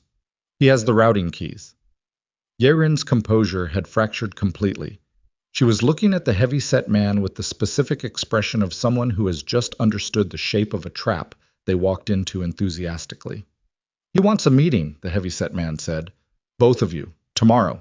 He says the terms are non-negotiable and the routing keys will be published to every competing network in Seoul if you don't show. He paused. He also says the girl stays where she is until the meeting happens. Joon-Ho moved. He moved faster than Amara had registered him capable of moving, and the heavy-set man was not slow, but he was not fast enough. And what happened in the next 7 seconds was violent and precise, and produced a result in which the heavy-set man was against the wall with Joon-Ho's forearm across his throat, and the 3 men behind him had not moved because Hyun and 2 of the security staff had materialized through the back entrance with the timing of people who had been waiting for exactly this. Where? Joon-Ho's voice was unrecognizable, still quiet, but the quiet of something that had burned off all its surface temperature and was now operating at a depth that had nothing to do with restraint. Where is she right now? Not the building, the room. Tell me right now. The heavy-set man's face was red. He was not afraid. Amara could see that, could see the specific quality of a man who'd been in enough situations to gauge them. But he was being very careful. 3rd floor, he said. East stairwell. Blue door. She's with 2 women. She hasn't been... He stopped. She's okay. She's scared, but she's okay. Joon-Ho held the pressure for another 2 seconds. Then he stepped back. The heavy-set man sagged slightly and straightened immediately, reclaiming what posture he could. Joon-Ho turned to Hyun. 1 word, in Korean. Hyun was already on his phone. Then Joon-Ho turned to look at Amara, and the thing in his face was still raw, still burning at that depth, but something else had been added to it. The specific look of a man who has just identified exactly how badly he underestimated a third party and is processing the full weight of what that cost him. Daesung had someone inside my operation too, he said. The words came out with the quality of something being admitted, rather than reported. Not just Ye-rin's, mine, someone different, for longer. He breathed out. He's been watching me dismantle my own network while he walked in through the side. And now he has the routing keys, Amara said. Yes. And Sora is still... Hyun is moving. Joon-Ho. She said his name, his first name. She saw him register it. Is she going to be okay? He looked at her. The rawness was right on the surface now, no calculation left to bury it. I don't know, he said, and it was the most honest thing she'd heard from him yet, and it cost him something visible to say it. Ye-rin had not moved from the center of the room. She was standing with her arms at her sides and the composure back in place. Not fully, not convincingly, but she was working at it. When Joon-Ho turned to look at her, something passed between them that Amara had no name for. 20 years of history compressed into 5 seconds of eye contact. If anything happens to her, Joon-Ho said to Ye-rin, we're done. Everything. Every channel, every account, every piece of what you built. I'll burn it before I let you touch it. Ye-rin held his gaze. I didn't know about Daesung. I want you to know that. It doesn't matter what I know right now. It will matter later. Maybe. He turned away from her. Right now, nothing matters but getting my daughter.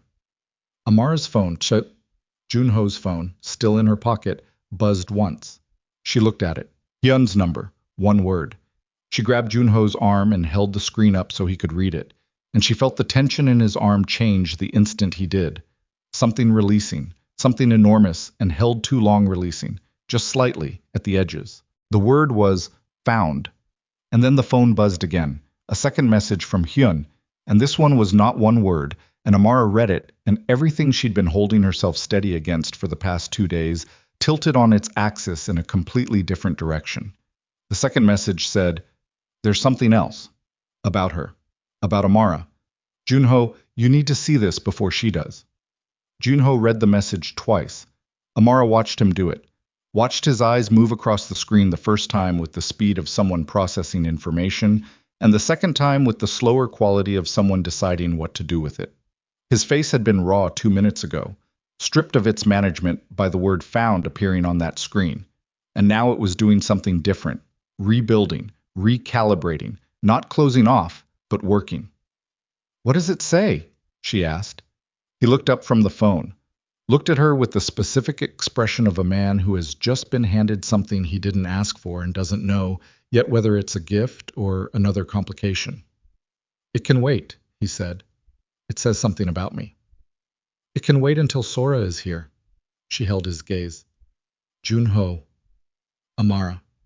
He said her name with the same weight she'd used with his, and the symmetry of it stopped her the way he'd intended. Let me get my daughter first. Everything else after that. Can you give me that? It wasn't quite a question, and it wasn't quite a command. It was something in between, a man asking for an order of operations, asking her to hold the thing he'd just asked her to hold, and trusting that she would. She looked at him for a moment. Then she nodded. He turned to deal with what needed dealing with, and Amara stood in the center of that warehouse with Ye-rin somewhere behind her and the heavy-set man against the wall and the smell of cold concrete and portable lighting, and she held what she'd been asked to hold and waited. Sora arrived 23 minutes later. Hyun brought her through the back entrance, carried her actually for the first several steps before she apparently decided she was done being carried and demanded to be put down, which Amara heard before she saw them, because Sora's voice, even after whatever she'd been through in the past several hours, was unambiguous. She wanted her feet on the ground, and she wanted them there now. Hyun put her down. Sora walked the remaining distance herself, and she was pale, and her eyes were too bright, and her hair was pulled loose from whatever it had been when she left the compound. And she was holding herself with the particular rigid control of a child who had decided not to cry, and was keeping that decision through sheer will. She walked to her father, and Joon-Ho went to one knee on the concrete floor, and she walked into his arms, and the rigid control lasted approximately 2 more seconds before it dissolved completely. She cried into his shoulder with the complete abandonment of exhaustion, and Joon-Ho held her with both arms entirely around her, and his eyes closed and his face pressed into her hair. And Amara looked away because some things weren't meant to be witnessed. She looked at the wall. She looked at the portable lights in the corners. She looked at the high ceiling. She did not cry. She was not going to cry in this warehouse in front of these people over a child she had known for 4 hours. She was very close to crying. Minji came through the same entrance 30 seconds later, having apparently decided that waiting in the car was no longer acceptable, and that none of the security staff were going to physically stop him. He stopped when he saw Sora and Joon-Ho on the floor, and something crossed his face that was 15 years old and very young and very old at the same time. And then he crossed the room and sat down on the concrete beside them and put his hand on his sister's back and said nothing. Amara pressed her knuckles against her mouth for the second time in one night and looked at the ceiling. Ye-rin left. She walked out the side door without announcement or confrontation, with 2 of her remaining men, and Joon-Ho let her go. Not as a concession. He glanced at Hyun, and Hyun nodded once, which meant people were following, which meant the departure was permitted because it was monitored rather than free. Ye-rin would know this. She'd calculate it. Tonight she would walk back to wherever she was staying in this city, and she would begin the work of understanding how much she'd lost and how much remained, and that accounting would take days, and the outcome of it was not tonight's problem. Tonight's problem had just been solved, and was sitting on a concrete floor holding her father, and tomorrow's problems could wait until tomorrow. It was past midnight when they got back to the secured property. Sora fell asleep in the car, properly asleep in the way of children who've burned through every resource available to them and simply switch off, slumped against Minjae's shoulder while he sat very straight and looked out the window and said nothing. He let her sleep on him for the entire drive without moving. When they arrived, 2 of the staff carried Sora inside, and she didn't wake.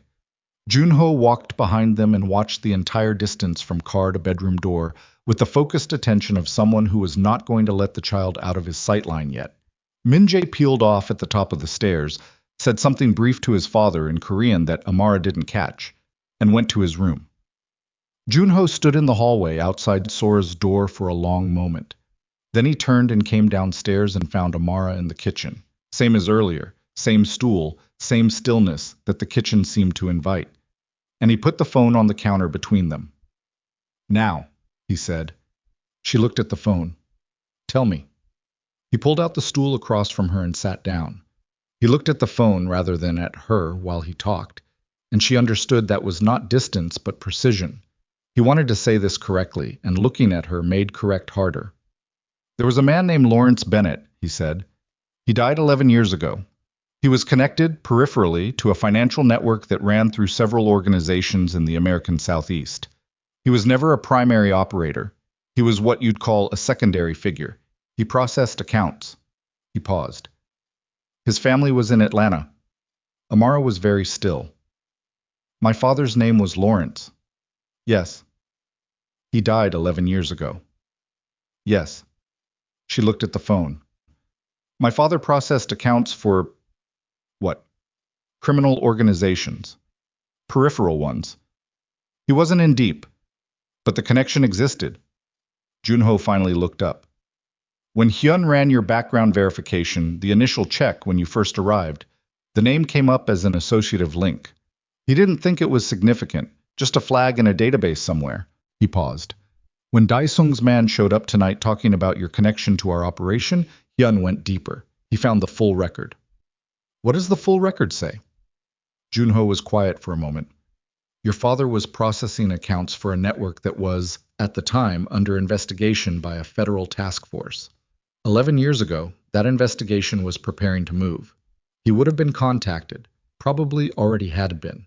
He died before the investigation concluded." He paused. "The official record says cardiac event." Amara's hands were flat on the counter. "He had a heart condition. He'd had it for years." "Yes. But there was a notation in the task force file. Informal. A question that was never pursued after the investigation folded. About the timing." He held her gaze. "It may be nothing. The task force investigator who wrote the notation died the following year. Different cause. The file was closed. Nobody picked it up." He paused. "I want to be careful about what I'm saying. I'm not telling you something happened to your father. I'm telling you that someone, once, thought it was worth asking." The kitchen was very quiet. Amara looked at her hands, thought about her father, not the bureaucratic database-flagged version of him that Joon-Ho had just described, but the actual man. The man who'd smelled like coffee and old paper and who'd called her baby girl until she was 12 and protested it and then continued anyway. The man who'd taken her to every appointment after the diagnosis and never once suggested she was lesser for what the doctors had found. The man whose cardiac event had happened on a Tuesday morning in the kitchen of the Atlanta house and who'd been dead before the ambulance arrived and whose funeral Amara had stood through without fully believing in it. "The network your father was connected to," she said carefully. "Does it have any relationship to what's been happening this week?" Joon-Ho shook his head. "No direct line. The Atlanta network collapsed when the task force folded. The people involved moved on or out. What's been happening with Park Dae-sung, with Yerin? It has nothing to do with your father." He paused. "You are not here because of him. You are here because you walked past a building I own on a Tuesday night, and Marcus Vale made a choice. But Hyun found this because he was running every thread connected to your name. Because that's what he does. It's not connected to this week. It's just information that exists." She sat with this for a long moment. "My mother never told me," she said. It came out quietly. Not accusatory.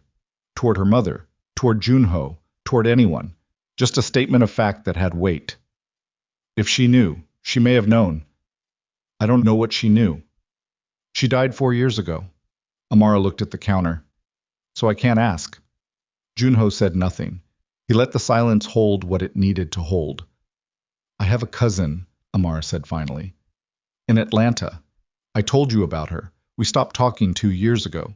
Nothing dramatic, just distance that accumulated. She paused. She might know something. Possibly. Or she might know nothing, and it might be nothing, and the task force notation was just someone being thorough at the end of a long investigation. That's also possible, Joon-Ho said. More possible, probably. She looked at him. But you told me anyway. Yes. You could have not told me. It's not connected to this week. It doesn't affect anything happening right now. No, he agreed. It doesn't. So why? He looked at her steadily. Because it's about your father, and you deserve to know the questions that exist about your own life, even if the answers are uncertain.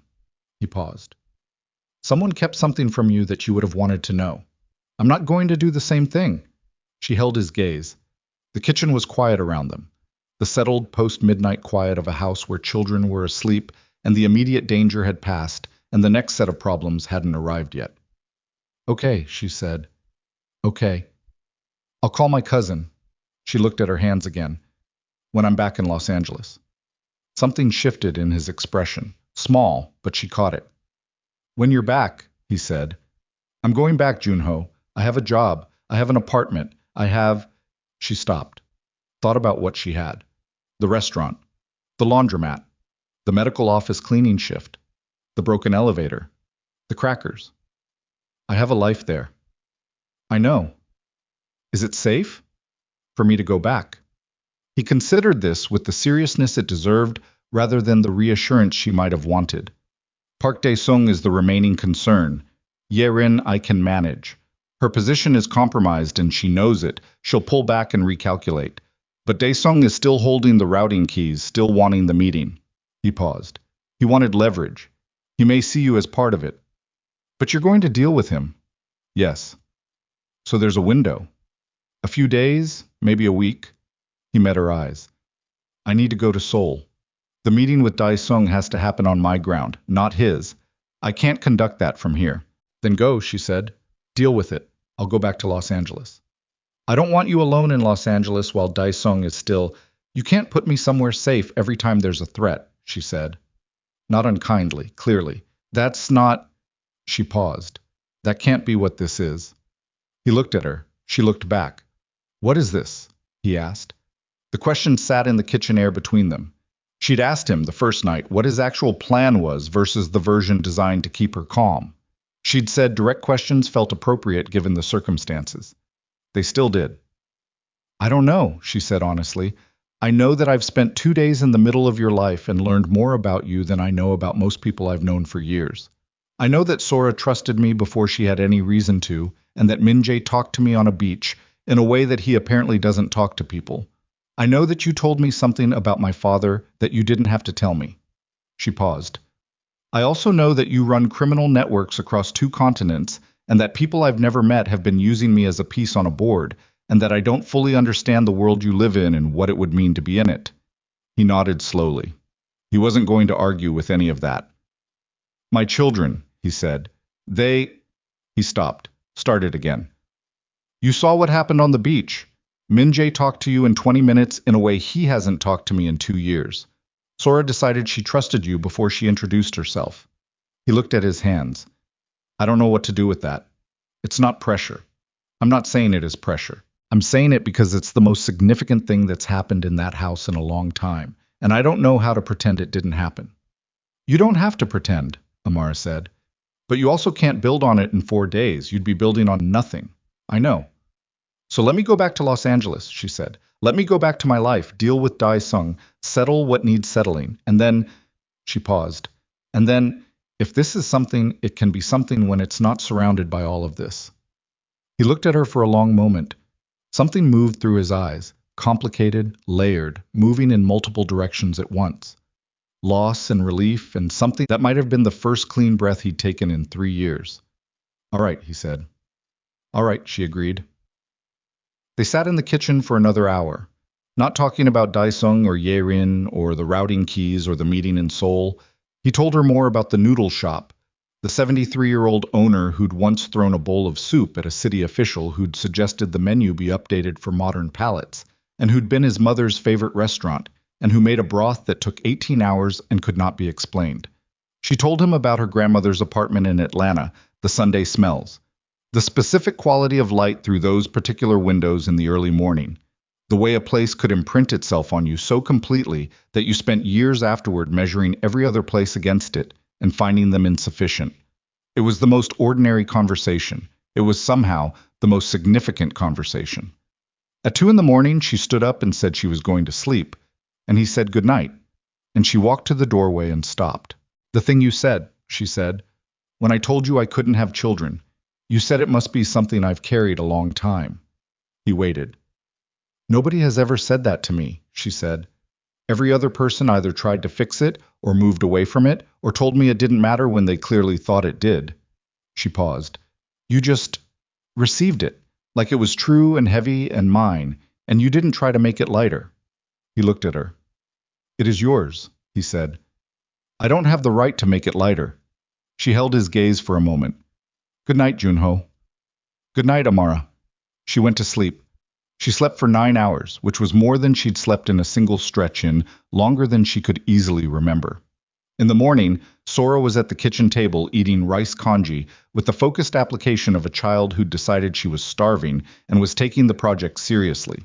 She looked up when Amara came in and examined her with those dark, precise eyes, and then looked back at her food and said, "You're staying for breakfast." It was not a question. "I'm staying for breakfast," Amara confirmed. Min-jae was not at the table.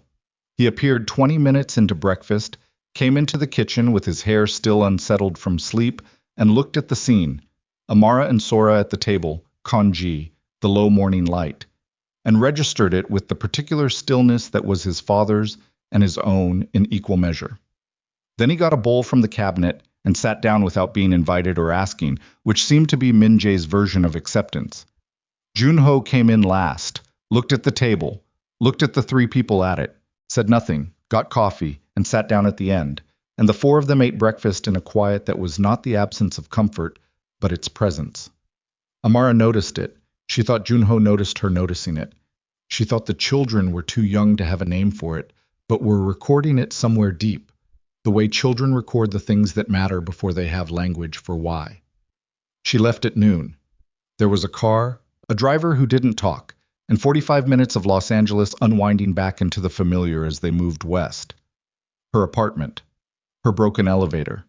The 3 flights she climbed with one hand on the wall because her thigh muscles had decided to register all complaints from the past 72 hours simultaneously. Her studio was exactly as she'd left it. Box of crackers on the counter, a cup she hadn't washed before she left. The particular quiet of a space that had been empty while its occupant was somewhere unexpected. She stood in the middle of it and looked at the walls and breathed. Then she picked up her own phone, not Joon-Ho's, her phone, fully charged now, and called the number she hadn't called in 2 years. It rang 4 times. 5.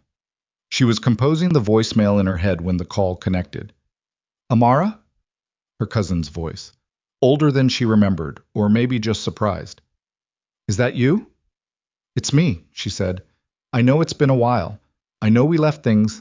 I know it's been a while." A pause. "Are you okay?" "I'm okay." She sat down on her bed. "I need to ask you something about my dad, about what he was doing before he died. I think you might know something that nobody told me, and I'm asking you to tell me if you do. Even if you think it'll be hard to hear, I'd rather know." Another pause, longer this time. "Where are you?" her cousin asked. "Home." "Okay." A breath. "Okay, Amara, I've been wondering if you'd ever ask." She stayed on the phone for 2 hours. What her cousin knew was partial and imperfect. The account of someone who'd overheard conversations at age 17 and understood some but not all of what she'd heard, and had carried the partial understanding for 11 years, not knowing what to do with it. The picture that emerged was not a revelation so much as a confirmation of a shape. Amara had already begun to see. Her father, who had been a careful, private man, had found himself inside something that grew larger than he'd anticipated, and had been trying to find a way out of it when his heart, already compromised, already a concern the doctors had flagged, had stopped. Whether it stopped on its own or was assisted, her cousin did not know and could not tell her. The investigator's notation in the closed task force file would probably never be answered. It was one of those questions that lived in the space between what happened and what could be proved, and Amara had to decide what to do with a question that would never have a clean answer. She decided, over the next several days, that the question itself was what she needed to hold rather than the answer. Not closure, right? She'd learned by now that closure was mostly something people said because open questions were uncomfortable, and discomfort wasn't the same as danger. She could carry an open question. She'd been carrying one for 9 years about whether she'd ever belong somewhere, and she hadn't solved it by resolving it. She'd solved it by, or she was solving it, was in the process of beginning to solve it, by moving toward the specific people and places that made the question feel less urgent than it had before. She called her cousin twice more that week, made tentative plans for Atlanta in the spring, which felt real in a way that plans with her cousin hadn't felt in 2 years. She went back to the restaurant. Daniel, her manager, asked no follow-up questions about the family emergency, gave her the Saturday dinner shift, which was the best-tipped shift of the week, and left her alone. Mrs. Cho at the laundromat had managed without her and wasn't resentful about it, and told Amara she looked different in a way she couldn't name, and then went back to sorting linens because Mrs. Cho had always had better things to do than examine statements she'd just made. Joon-Ho called on the third day. Not a text, a call, which felt like a choice. "Seoul," he said when she picked up. "I'm in Seoul." "How is it?" "Cold." A pause. "The meeting with Dae-sung is tomorrow. Are you ready?" "I've been ready since the warehouse." His voice on the phone sounded different than in person. The same controlled quality, but the distance stripped some of the surface away. She could hear the tiredness more directly. "I wanted to tell you something before it happens." "Okay." "The information about your father," he said. "I've had people looking at the original task force file. The full version, not just the notation. I thought you should have everything that exists, not just the piece that surfaced." He paused. "The investigator who wrote the notation, his name was Frank Caruso. He died the year after the investigation closed." "Stroke." Another pause. "I believe it was a stroke. I've had someone verify it independently. I want you to know that I looked at that too, because I thought you'd want to know." She closed her eyes for a moment. "Thank you. I can't give you an answer about your father. I don't think one exists. But I can tell you that Frank Caruso's death was not connected to it." He paused. "One fewer thing to carry." She sat with that for a moment. "How's Sora?" She heard the change in his voice immediately. The thing that happened when he talked about his daughter. That fractional loss of control. "She's herself. Completely herself. She slept for 11 hours the first night, woke up asking for specific food, spent the entire next day telling anyone who would listen the exact sequence of events from her perspective, including detailed criticism of the judgment of everyone involved, including mine." Amara almost laughed. "Good. She asks about you," he said. "Every day. Tell her I said she was right." "About what?" "She'll know." A pause. "Min-jae said something last night," Joon-Ho said. "He said he was doing the thing where he's in the same room but not looking at you. He was looking at his phone, and he said, without any preamble, 'You should call her. She'll want to know you're okay.'" A beat. "He meant you." Amara was quiet. "He hasn't told me to call anyone in 2 years," Joon-Ho said. "I wanted you to know that." "I know," she said. I know what that means." "Do you?" "It means he's starting to ask a question he doesn't have the words for yet." She paused. "Let him ask it at his own speed. Don't answer before he asks." A long silence. "You're very good at people." "I've spent a lot of years watching them instead of being with them," she said. "You accumulate things." He was quiet for a moment. "After the meeting tomorrow," he said, "after Dae-sung is resolved, I'd like to come back to Los Angeles, if that's something you'd be open to." She looked at the wall of her studio apartment, at the ordinary, unspectacular, thoroughly insufficient, and occasionally wonderful facts of her life arranged before her. "It's something I'd be open to," she said. "All right." "All right," she echoed. "Call me after the meeting." "I will." She held the phone for a moment after he hung up, then set it on the counter and made tea and stood at her window and looked at the city moving below her with the same indifference it always had, and felt, for the first time in longer than she could trace, that the indifference didn't land the same way it used to. The meeting with Dae-sung happened the next day. Joon-Ho told her about it, later, in pieces, over several conversations across the following week, the way people tell you things they've processed enough to describe, but not enough to make narrative. What she assembled from the pieces was this: Dae-sung had believed, until he was in the room, that he held the decisive advantage. The routing keys were real. He had extracted genuine information, real account structures, real distribution channels. He had not extracted the current ones. Joon-Ho had spent the 48 hours before the meeting rotating every active key through a process Hyun had prepared months ago for exactly this category of breach. What Dae-sung held was accurate as of 10 days prior and was already obsolete. He had spent 11 months building toward a position of leverage and had walked into that meeting holding a map of a city that had already moved. The negotiation that followed was not quick, and it was not without cost. There were concessions. There were things Joon-Ho gave up that he would have preferred to keep, and the settlement that emerged was not a victory in any clean sense of the word.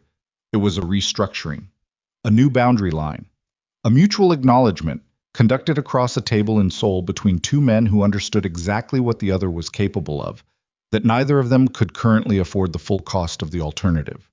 Dae-sung kept certain Pacific connections. Joon-Ho retained primary control of the Seoul network.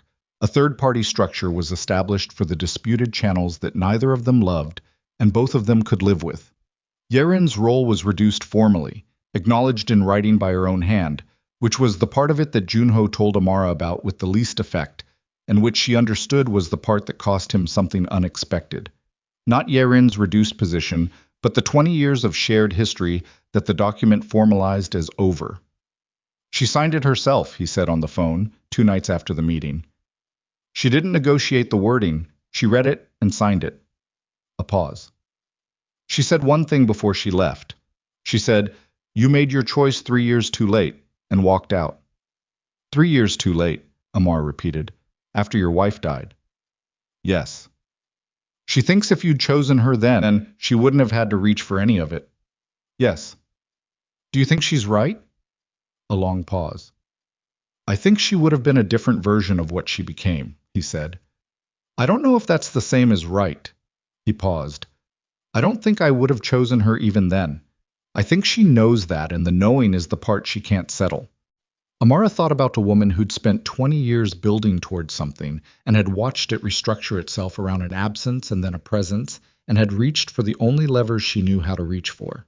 She felt something that wasn't quite sympathy and wasn't quite its absence, something more like the acknowledgement of how a person could arrive somewhere terrible through a series of understandable choices. Is she going to come at you again? Amara asked. Not soon, he said. She needs time to rebuild what this cost her. And she's not irrational. She knew the risk when she moved. She knows what the outcome was. He paused. Yerin is dangerous, but she is not reckless. She won't move again until she has a better position. That could be a long time. Or not. Or not, he agreed. I'll be watching. Minji should know, Amara said. Not the details, but that you watch. That you don't go into things without seeing them. He thinks you're reckless with what matters. He told you that. He told me that. Another pause. I'll talk to him. Don't explain yourself, she said. Just let him see you working. He's 15. He doesn't need speeches. He needs to see what you actually do. The silence on the line was a particular quality of silence she'd started to recognize, the kind where he was receiving something that had reconfigured something and was taking a moment with it. Okay, he said. Okay. He came back to Los Angeles 11 days after the meeting. He didn't bring security this time, or rather, the security was less visible. A single car, Hyun in the front seat, conducting what Amara assumed was a continuous silent management of invisible concerns, while maintaining the appearance of being simply a man waiting in a car. They met at a restaurant that was neither expensive nor deliberately modest, just a place that had good food and was not a statement about anything. She'd chosen it because she was tired of places that were statements about things. He looked different in Los Angeles in daylight without a situation around him. Less contained, not less controlled, but the containment was sitting differently on him, like he'd turned it down several degrees. He looked tired in the specific way of someone who'd done a significant amount of work and was now on the other side of it and hadn't quite adjusted to the reduced intensity. He looked like a person who needed food and a quiet hour. She looked at him across the table and thought, this is what he actually is. Not the warehouse, not the compounds, not the walking through alleys with weapons under his coat, and men who deferred to his silences. This, the tired face, The hands around a water glass, the slight uncertainty of someone in an ordinary place conducting an ordinary thing that felt less navigable than crisis, because it was voluntary rather than necessary. "You're nervous," she said. He looked at her. "I'm not." "You are." "I manage criminal networks across 2 continents," he said. "I don't get nervous about restaurants." "You get nervous about this specific kind of thing," she said. "Things that don't have a tactical framework." His mouth moved. The almost smile, closer to landing than she'd seen it before. "Possibly." "It's fine," she said. "I'm nervous too." He looked at her with something that was surprised and wasn't hiding that it was surprised. "You don't seem it." "I spent years in service jobs learning to not seem the way I was," she said. "It's a useful skill, and it also lies." She opened her menu. "I'm nervous. I've been in your world for less than 2 weeks, and it changed several things I thought were settled. I don't know what I'm doing. I'm choosing to proceed anyway." "Why?" he asked. She looked up from the menu and met his eyes directly. "Because the last time I chose the careful, reasonable option, it kept me safe and alone for a very long time. And I'm tired of using safe as the excuse for not moving." She paused. "Also, your daughter would never forgive me." He laughed. Actual, unmanaged, unprepared. The kind that happened before the decision could catch it. It lasted about 2 seconds before the control reasserted itself, but those 2 seconds were real, and she stored them precisely. "No," he said. She wouldn't. They ate. They talked about things that weren't situations or threats or the accounting of damage. He asked about her cousin, and she told him what had come of the call and the 2 that followed, and he listened with the full attention she'd come to recognize in him, not waiting for his turn, not assembling his response, just receiving. She asked him about Min-jae, and he told her that he'd done the things she'd said, hadn't spoken, just let his son see him working, and that on the 4th day Min-jae had come into the office without invitation and sat down and watched for half an hour and left without saying anything, and that Joon-Ho had let him do all of it without acknowledging it, and that this had apparently been correct because Min-jae had done it again on the 5th day and stayed longer. "He's mapping you," Amara said. "He wants to know who you actually are versus who he decided you were. And if he finds out those are the same." "They're not the same," she said. "Nobody is exactly who the worst version of them decided they were. He'll find the parts that aren't." He looked at her across the table. "You do this for people," he said. "You see the structure of what's happening inside them, and you hand it back to them with more clarity than they had." "I've had to figure out a lot of people from the outside in," she said. "Service work. You learn to read people fast or tips are bad." "That's not what it is." She looked at him. "No," she said after a moment. "It's not." He reached across his table and put his hand over hers. Not a gesture, not a statement, just placed it there, warm and still, and looked at her. She turned her hand over under his. "The children are with Hyun for 3 days," he said. "I know. You told me." "I didn't plan it as, I know," she said. "It's fine." "I want to be clear about what I want," he said. "I'm not good at ambiguity. I want to spend those 3 days in this city with you, and I want to understand what this is when it's not surrounded by everything that surrounded it. And then I want to go back to Seoul, and I want to—" He paused. "I want you to consider what it might mean to come there. Not permanently, not immediately, just to see it." She looked at him. At the tired, careful, intermittently almost smiling face of a man who had built an empire and been broken by a Tuesday morning and was currently as undefended as she'd ever seen him. "I'll consider it," she said. "That's all I'm asking." "That's not all you're asking," she said. "But it's all you're saying out loud. And I understand the difference, and I appreciate it." Something in his face settled. The particular settling of someone who has been held correctly. Not handled, not managed, just held at the right distance and with the right pressure by someone who understood the distinction. They finished dinner. They walked through streets that were still indifferent, still moving with the vast impersonal momentum of a city that had no stake in individual lives. And this was the same as it had always been, and it landed differently than it always had because she was not walking through it alone. 3 days. They ate at a diner near her apartment that she'd been going to for 4 years, and that had nothing to recommend it except that the coffee was strong and the booths were private, and the staff had learned to leave her alone. Joon-Ho sat in the booth across from her and looked at the laminated menu with the serious consideration of a man who was going to make an informed decision about pancakes. He ordered the pancakes. They were fine. He said so. Fine, Amara said. That's your review. They're good. Now you're escalating.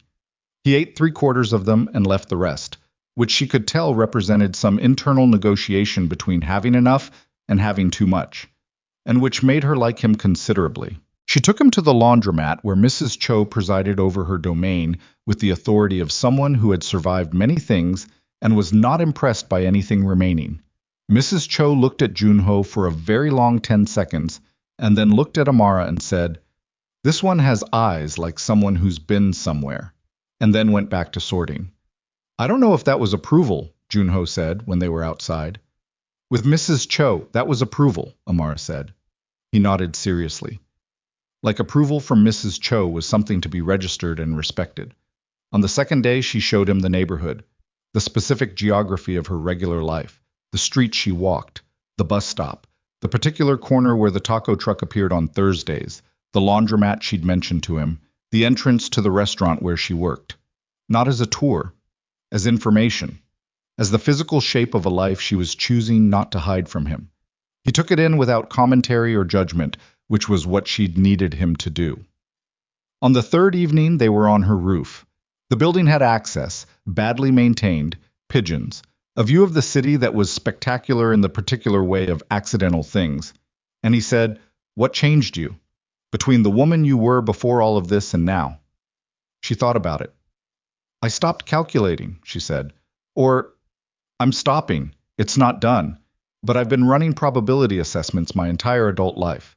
Every choice, every person, every risk. Is this safe? Is this worth it? What's the return on the investment of caring about this?" She looked at the city. "It's exhausting, and it kept me safe and alone, and I'm choosing to try something else." "What's something else?" "Moving toward the things that matter, even when the margin of error is higher than I'd like." He was quiet for a moment. "The margin of error in my life is considerably higher than average. I know. I can't promise it will get smaller. I know that too." "And you're, Joon-Ho?" She turned to look at him. "I know. I'm not asking for promises. I'm asking for the thing to be real while it's happening. That's all." She paused. "Can you do that?" He looked at her. "Yes," he said. "That I can do." She nodded once. He nodded back and then looked out at the city, and she looked at the same city. And the city continued not caring about either of them in the specific, generous way of large and different things that contain multitudes of people, all making bets on each other in the dark. He left on the fourth morning. She drove him, wouldn't let him have the car service, drove him herself in a vehicle she borrowed from the restaurant's delivery schedule with Daniel's baffled permission, and stood at the airport drop-off and did not do anything theatrical about the goodbye because she was not theatrical and neither was he. "Seoul," she said. "Seoul," he confirmed. "Call me when you land. It'll be the middle of the night for you." "I didn't say when I'd answer. I said call me." The almost smile, landing all the way this time. She saw it fully, unguarded, unmanaged, a face that was younger than the one it usually lived under. She was going to think about that specific thing for a long time. He left. She drove back through the city and went to work the dinner shift and carried plates and made change and smiled at tables and listened to the kitchen noise and the specific ambient sound of people eating together and being ordinary and alive, and felt something she didn't have an immediate name for until she was walking home that night. And the November air was cold, and she had her hands in her pockets, and the city moved around her with its usual indifference. The word that arrived was enough. Not as resignation, not as settling for less. Enough as in full. Enough as in the contents of this life. The complicated, unresolved, margin of error is high, crackers in the cupboard, phone call with her cousin, borrowed car driving, roof with pigeons contents of it, were, right now, enough. She wasn't waiting for the rest of it to begin. She was already in it. Her phone buzzed in her pocket at 2 in the morning. She was asleep, barely, had been for an hour. And she reached for it in the dark. One text.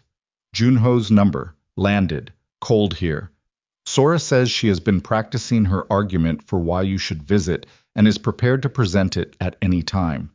She lay in the dark with the phone and the city outside and the silence of a studio apartment that was exactly the right size for a life that was currently happening. She typed back, "Tell her to send me her strongest argument." 3 minutes passed. Then, "She says to tell you, a family is not created only by blood. It is created by the people who choose to stay." Amara stared at the screen in the dark. The 9-year-old had apparently been listening the night Joon-Ho had said those words in the Los Angeles compound, when Amara had been sitting with an ice pack on her throat, and the world had still been in the process of ending and beginning at the same time. Had filed the sentence away and held it and known exactly when to use it. She typed back slowly, "Tell her that's a very strong argument." Then she put the phone down and lay in the dark and felt the quiet settle around her. Not the quiet of a space that was empty, but the quiet of a space that was holding something. The beginning of a shape. The first frame of something she didn't have complete language for yet and didn't need to. She could wait. She had learned, this week, the difference between waiting because you had no choice and waiting because you knew what you were waiting for. The first kind had been most of her adult life. The second kind felt entirely different, lighter, patient in the way of someone who has already decided rather than someone who is still deciding. She closed her eyes. Outside, Los Angeles continued its permanent, indifferent, magnificent life. Somewhere over the Pacific, a plane carried a man with exhausted eyes and 2 children who were learning, slowly and imperfectly, to trust a world that had not always deserved it. And in an apartment 3 flights up from a broken elevator, a woman who had spent years believing that the specific shape of her life made her incomplete lay in the dark and understood, simply and without drama, that she had never been missing anything. She had been waiting to find the people who would choose her. She had found them, and they had chosen her back.